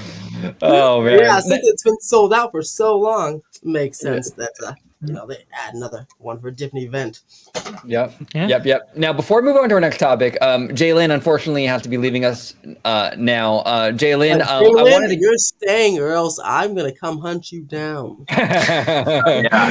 But You'll never Jalen, receive a UPS package. there we go. Yeah, There we go. Oh, that's a kiss of death right there. Can't do You it. know, but Jalen, I wanted to give you a couple minutes, an opportunity to kind of close out and let everybody at home know where they can find you on social media. We had a blast talking to you, man, and you'll come on again soon, hopefully, and we can talk more shop. Oh yes, See you 100%. tomorrow. So I am on Theme Park EXP626. That's my handle on Twitter, and I'm very active in the community there. You'll see me in and out of there. I have a little Stitch profile picture, so that's me. Other than that, it's all good. Appreciate you guys for having me on, man. Always a pleasure, Jalen. Thank you so much, brother. Talk to you soon. Take care, buddy. All right. Thanks for coming on. We'll see you on the other side. Yes. There we go. And now we're moving on to Governor Gavin Newsom. Now he was at this Pride night at Disneyland. Now I want to say this real quick though. You bet. Okay, all the compliments better come right now because I'm gonna lay into this guy. Are you? You got get all the accolades, get all the compliments. Okay, let's do it. Okay, I don't know what you can criticize. Okay, here's the thing. Well, let's talk about it. You have a guy over there. It's very nice that they're working together Yeah. again. So yeah, exactly. You have a guy here, the governor of the state, who's actually not openly attacking the Walt Disney Company every fucking day like DeSantis over here. He's going to the park, enjoying himself. People are taking pictures with him. It's a positive thing. Look, I voted for the recall. I don't even like the guy, but it's not a bad thing, you know? And at least he's not trying to screw us over here in Disneyland like Ronnie Boy over there in Florida. Everything that, you know, it drives me nuts. This was refreshing to see. It was a palate cleanser that this guy's in the parks and he's working with Disney, not against them. I don't know. That's where I'm at. What do you think, Dre? Wait, Drake. Before you do, hold on. Yeah. Give me a second. Yeah, there you go. There we go. Okay. Nice. I'm good. Nice. Well, to counter that point, OG, he's not actively screwing over the Walt Disney Company right now because he already did. OG, come on. 3 years ago. 3 years ago, we're still suffering from the consequences now. OG, let's go ahead. But Dre, This is some balls to the wall. it is. But Dre, politics, 3 years is a lifetime in politics, bro. Eventually, the conservatives have to get over that. It's been 3 Never years. forget, never forgive, hold the line. That's what I was taught. That's what I was raised. So Wizard, about Horror Nights. Yeah, exactly. Let's change up. Let's change up that real fast right here. So people. Oh, you are right, OG. That people have a very short-term memory here. So let me. I'll give you my 2 cents. Please, go ahead. I'm kind of like in the middle with this, where I feel like what Newsom is doing is because of what DeSantis is doing. So he's going the complete opposite, sort of to kind of kiss ass to say, okay, you have this particular labeled governor over here, and I am a particular labeled governor over here. And it's like, I'm going to do the complete opposite as he is because of what I did 3 years ago. Right. I now have an opportunity to kiss some ass, and I'll get points over here. Right. It looks good. Do I agree with his politics? No. Do I even agree with DeSantis's politics? No. You know, like there's certain aspects that I do, but both on the spectrum. However, just speaking for the positivity of Disney, I couldn't give two shits what side of political side that they're on, as long as they're not causing more disruption any more further than what the Walt Disney Company is already going through right now. But here's the thing too. It's like you can't. The lockdowns did happen, and we are still feeling an impact. But it's like saying that like Disney Animation is fine right now because Frozen made $1 billion. Eventually, you have to look at what's happening today, and what's happening today is he's not actively screwing over these parks like DeSantis is. Go ahead, Dre. Oh boy! And I will agree with you that he's not actively doing it right now because he already did. If we remember, going back to 2020 right here, Disneyland Resort faces a $4 billion revenue loss to coronavirus closure. Analyst warns they were actually saying it was going to be $5 billion. $4 billion is the figure that they will admit to. Now remember, the reason why that DeSantis is here, glad hamming it at this Pride Night event at Disneyland is the same very reason why he closed down Disneyland for 412 days at a cost of $10 million per day. It's the same exact reason. Because of politics. Because of politics that was done. Of course. No, this is absolutely political. I agree with you. But I think politically it looks better than attacking the biggest employer in your state. Which he did. He did do that. No, he 3 did. years ago. He did do that 3 years ago, but eventually he moved on. And, he moved on. OG, we're still suffering from those effects now. The company cut 28,000 cast members. Many of those will never come back, ever. The culture at Disneyland Resort is completely 100% changed from this day onward. It will never go back to what we had before because of Gavin Newsom's direct actions. He closed it down for 412 days. Look at the economic impact right there that Disneyland had with it being closed in the local Anaheim area, SoCal area. $8.5 billion of tax revenue. All that is gone. The thousands and hundreds of thousands of jobs that were impacted by Gavin Newsom's actions to have Disneyland Resort closed, that's gone. The only reason why Disneyland Forward has any momentum at all is because the city council is so desperate for investment because of what Gavin Newsom did to the Anaheim area, because of what he did to Disneyland. 28,000 cast members lost, $4 billion lost, and those losses are being incurred today, OG. $4 billion. Do you know how many attractions we could have gotten? We could have gotten half a new park for that amount of money that was lost right there. And this guy walks in at a Pride event, which, by the way, he's not going to have any resistance to, making this kind of a play where he arrives at this event because, well, it's going to all politically skew one way. And he takes photos and pictures for a future campaign. And gets goodwill and political cachet from it. It is nonsense. He has destroyed this resort. And the fact that he can just glam ham it all and everybody's all praising, giving him a high five, giving him clapping like seals. But people forget what this guy did. But here's the thing, though. You talk about he impacted the resort forever. Well, Ronnie Boy over there in Florida, he took away Disney's governing power forever. And how many billions has it cost them? Has it cost him a penny? It's too new. We don't know. Well, okay, you don't know. And he hasn't done anything yet. This guy did stuff, OG. That's the difference here. This guy destroyed the Disneyland Resort.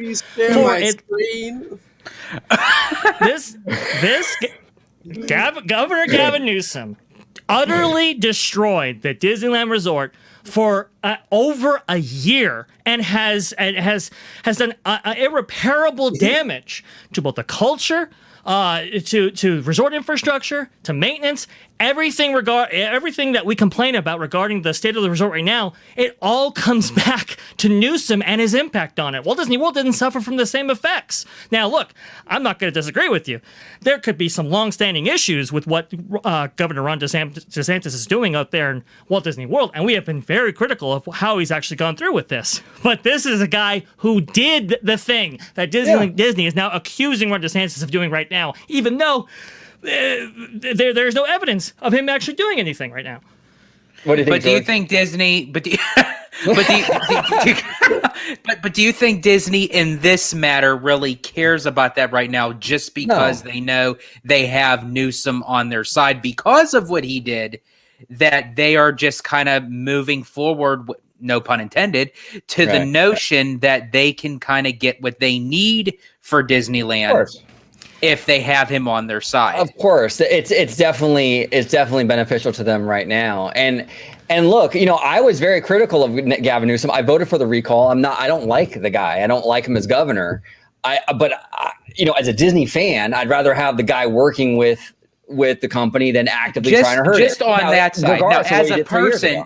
Just as a person, I look at him and it's like, okay, you're really doing this because you really care about the company. No, Obviously, he doesn't. Yeah, so on that aspect, that's where I can see it on both sides. I see it as a positive notion for Disney, just Disney. As for Newsom himself, no, I wouldn't trust him as far as I could throw him. Remember this site.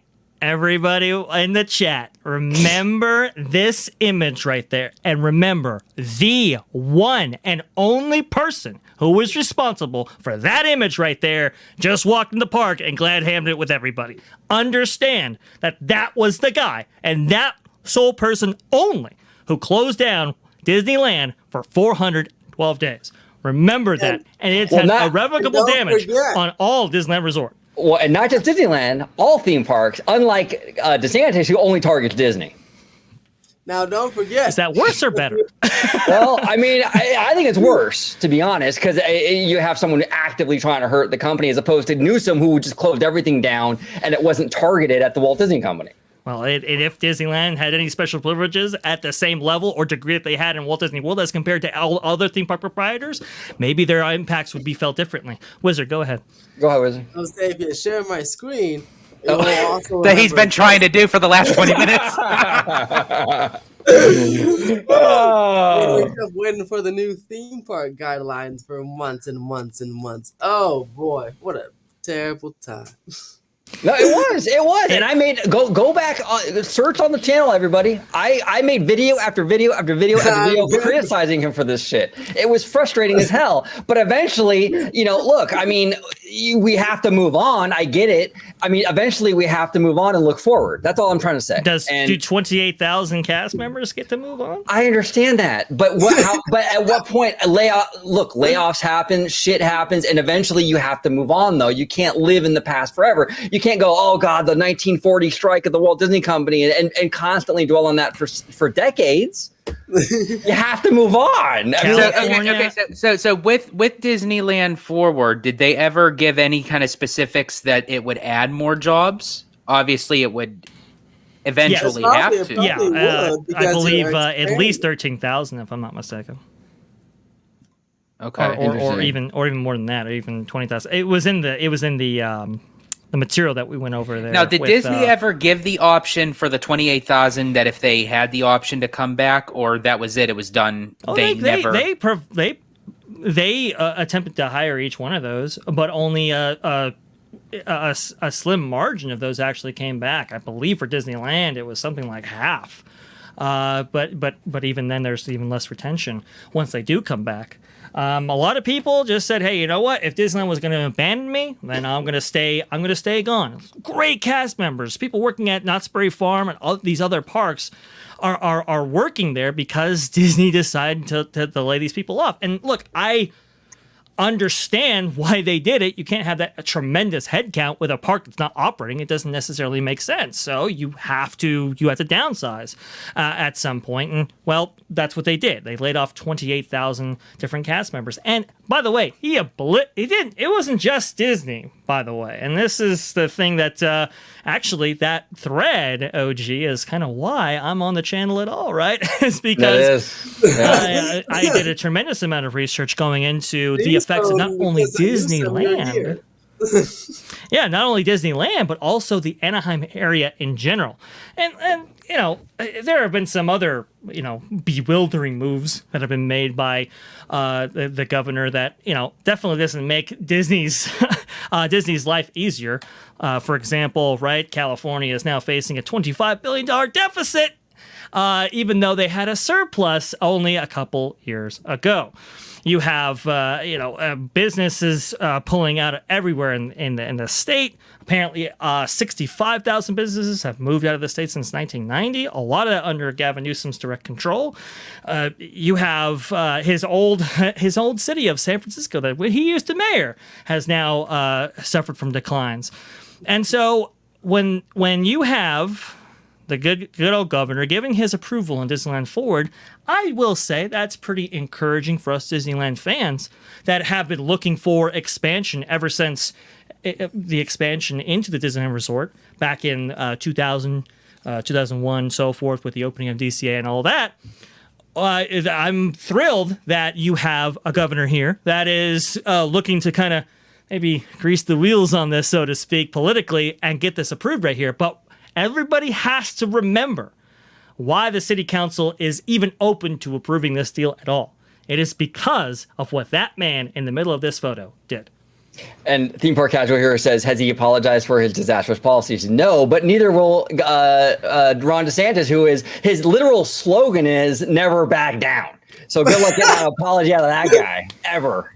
No matter what happens. I don't think any political figure would ever apologize and admit to their mistakes. I don't think on either side you would probably never get it. That's very true. Me personally, still something had to go down, because at the time when Newsom did close Disneyland down for 412 days, he and Iger were not on the same wavelength. So the fact that they're actually standing next to each other without strangling each other, down for 412 days, he and Iger were not on the same wavelength. So the fact that they're actually standing next to each other without strangling.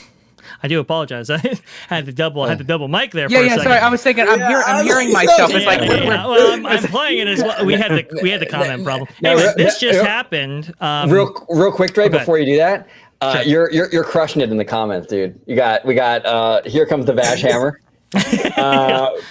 Preach Vash. No. Damn Vash. Hold on, we got some Vash love here. I agree, Vash. And hold on, one more. Dre gonna need a new mic. Do that tremendous drop. No, look, a lot of people on your side with this. Look, I'm not a fan of this guy. I'm just the kind of person where eventually I want to move on and look forward, and I'm not all about. I don't want to look back 3.5 years anymore. I'm just tired of it. Let's move forward. That's where I'm at. A lot of making up to do to make up for a $4 billion loss that was incurred. Do you think this is the start in his own way that he's trying to say, I'll kind of make up for it, that the fact that I'm the governor of the state, that if I am with this, then the city council will be? There is political cachet. It is politically advantageous right now as a Democrat in his position to back the Walt Disney Company, right? There is upside there, and I think that's where the motivation lies. But this happened, actually, if you remember, back in the fall of 2021. My, how things change. Let's go ahead and go back in time for just a second. Look at that, Jack. We learned that Disney chairman Bob Iger had quit your economic recovery task force. What was your reaction to that news? I had a wonderful conversation with Bob, who's been very active and participatory in our task force. I'm incredibly grateful for his support, his insight, his counsel over the period of the last number of months, and didn't come to me as a surprise at all. There's disagreements in terms of opening a major theme park. We're going to let science and data make that determination. I understand the dialectic, the friction, the frustration that many business leaders have, that they want to move forward sectorally to reopen. But we're going to be led by a health first framework, and we're going to be stubborn about it. And that's our commitment. That's our resolve. And while we feel there's no hurry of putting out guidelines, we're continuing to work with the industry, amusement parks. And by the way, amusement parks aren't just Disney. You've got all kinds of amusement parks, including smaller parks that are out there in the piers, like down in Santa Cruz, and others that may be impacted. And so we're trying to work through all of those things. It's very complex. These are like small cities, small communities, small towns. But we don't anticipate in the immediate term any of these larger theme parks opening until we see more stability in terms of the data. Now, you remember that he sent out a team over there to Walt Disney World in order to kind of Yeah. observe and see what they were actually doing over there. We never Where's got the that I was there. report? I was there when they were there. Yeah. Where's that report keep that in he was mind trying to that get right there? Do you remember that? He also sent a team to the local parks at Universal and Disneyland too, which is funny. Where is that report? Was that money just squandered? Oh, why haven't we see evidence of that? Why haven't we seen any game planning based on that report? That was the last time we heard about it. Right. Again, I think this guy is a political chameleon. I think he is very, very smart, very sharp, knows how to navigate these waters quite well. But there's not much quarter from me for his recent actions given his previous ones. After he said one of those statements, some with the science and data, it was on like a Sunday night where he came out with the color coded thing, and then like the red tier and stuff, and some things were in the red tier, like bowling, but like theme parks, which mostly outdoors, didn't have a tier. I thought that was so. See, but a lot of all those other states too still did that bullshit tier system. Like all over, even in was it Vegas, where they were like they had like all Vegas, these restrictions. Nevada had that was actually pretty much better one, because I remember I'd go out to visit my dad. They had a blanket thing, so they just had a blanket 50% thing for everything, indoor, outdoor, just a blanket. California had some of the longest closures in the country. And everything closes in March, and Disneyland's not open until April 30th.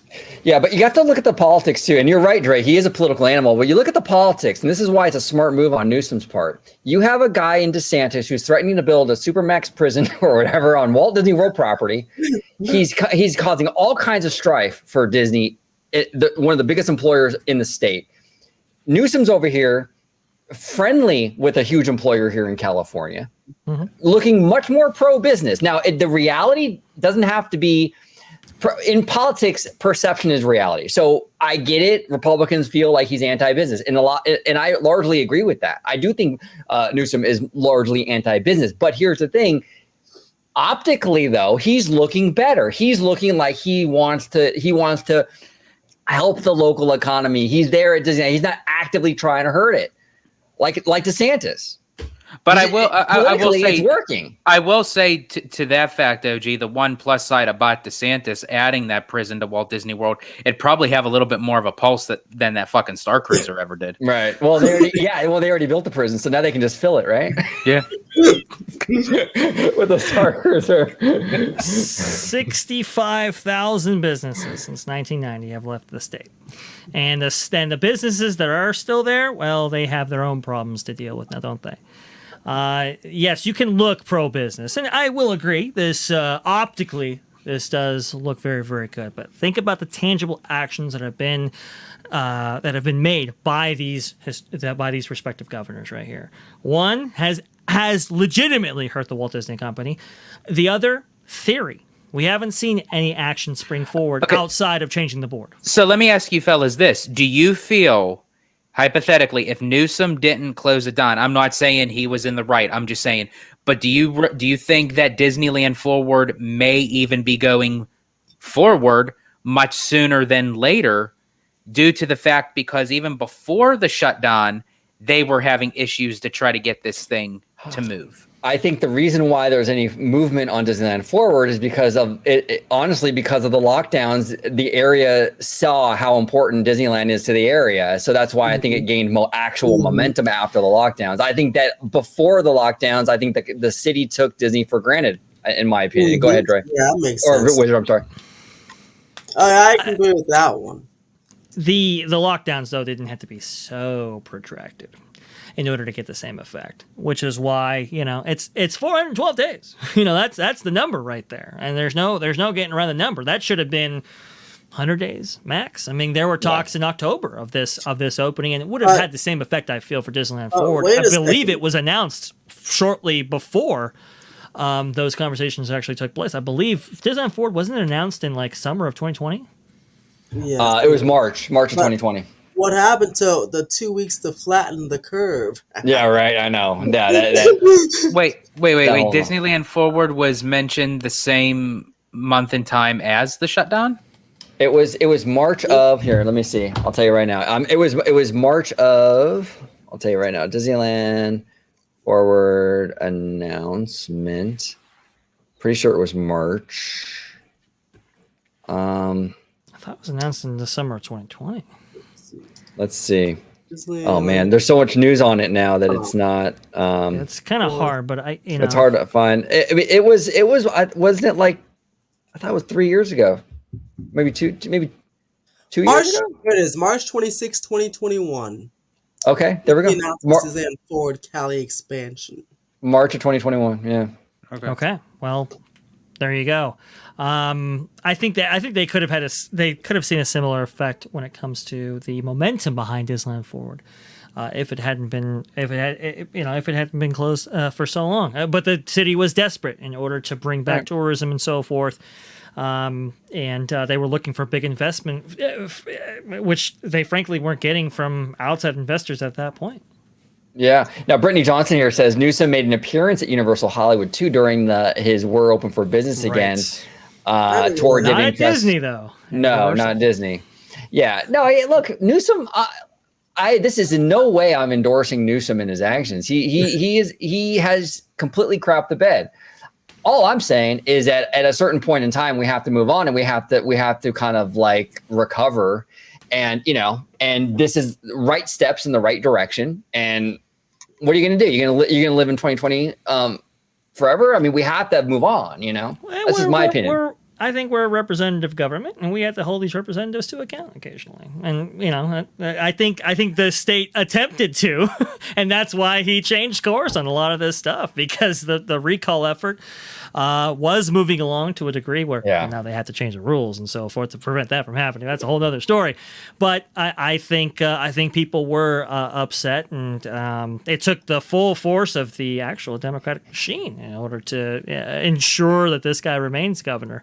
So I think people are free to do what they want, free to vote who they want to, and who to support who they want to. I'm not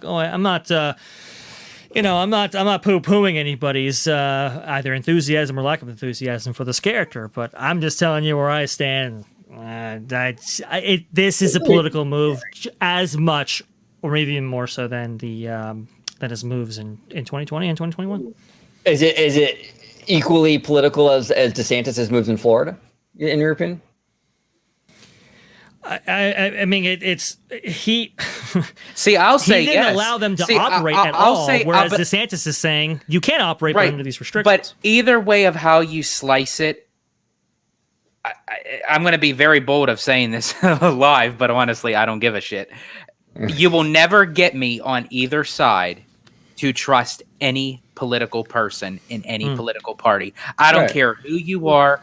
Whatever you were to say to me, I'm sorry, when you play ball with the government, you know so much more shit than I do that on the inside, it's not even funny. Yeah. Well, look, Gavin Newsom, right? He can work with Sacramento in granting Disney their own Reedy Creek, can't they? Out here, why hasn't he campaigned for that? No, he could in theory. Well, he could in theory.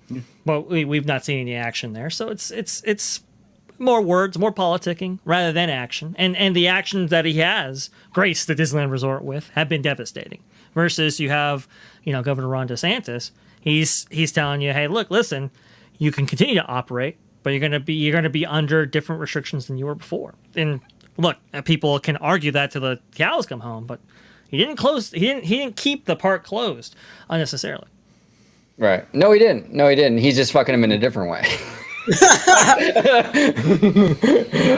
Theme Park Casual here says George is accurate with no trust in politicians. Yeah, no, George is absolutely right on that. Yeah, I do think that is definitely something. That's why, look, I'll be completely real. I used to be a lifelong Democrat. I am now an independent. So am I. So am I. I'll be right at it. So am I.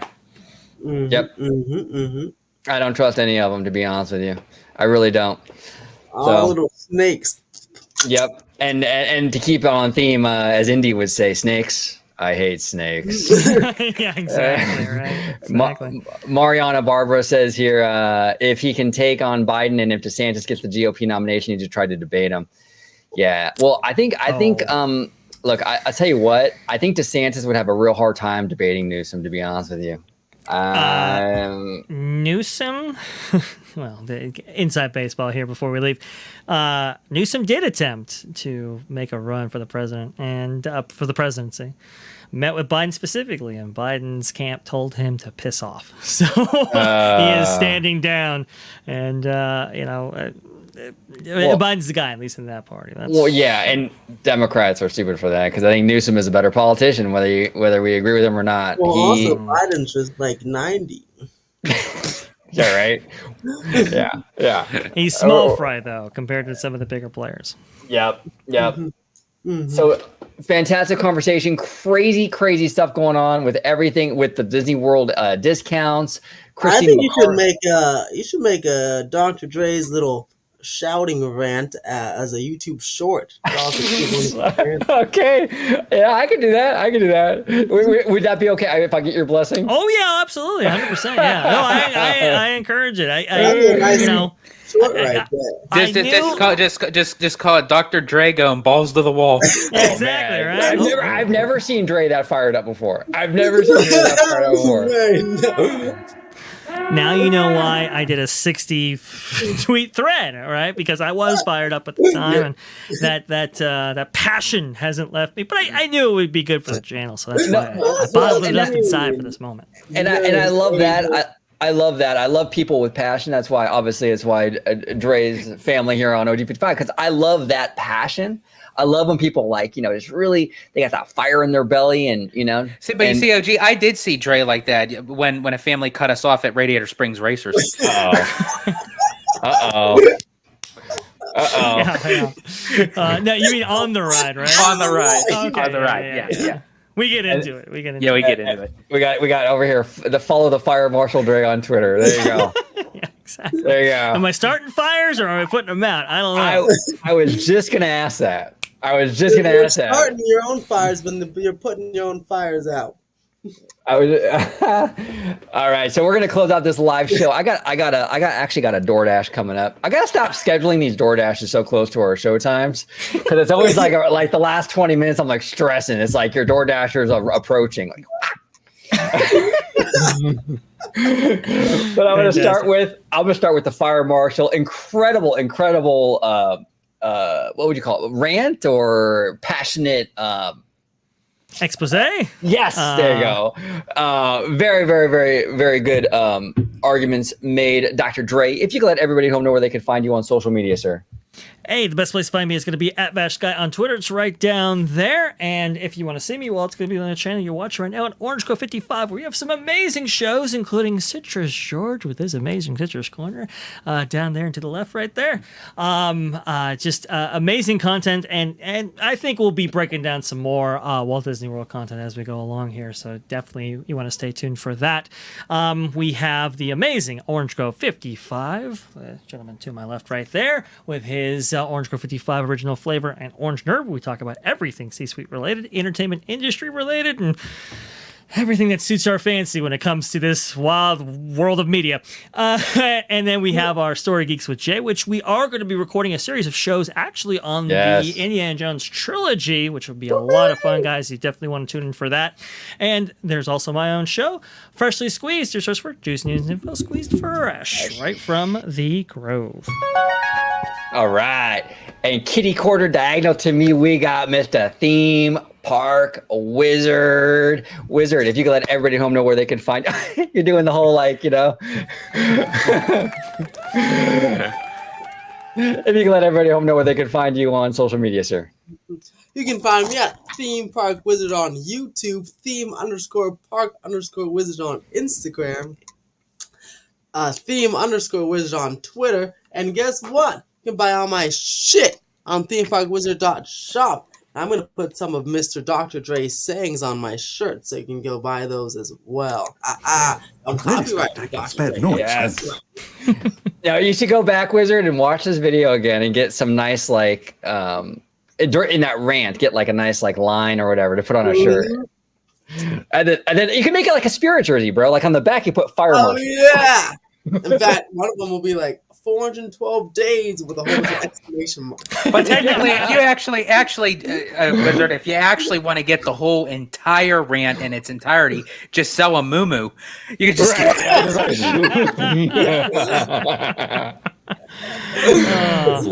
fantastic. Fantastic. There we go. And then down below, we got Citrus George, host of the Citrus Corner Show here on the channel. George, if you could let everybody at home know where they can find you on social media, sir. Absolutely. You can find me on my YouTube channel, Disney Family Man 23. You can find me on Twitter if you want to interact with me at Disney George. You could also check out the podcast I'm part of called A Walk with Walt. And of course, you'll find me here on my home base at Orange Grove 55 with Citrus Corner with all that sweet, juicy, but sometimes sticky Disney news and info. And I have to say, with my two brothers going back and forth with their strong opinions on Gavin Newsom, that I have to say, based off of Mr. OG's opinion and, of course, Mr. VashSky's opinion, all I have to say is I'm still right, folks. Still right, yeah. George is always right. George is always right. George is always right. In the super chat.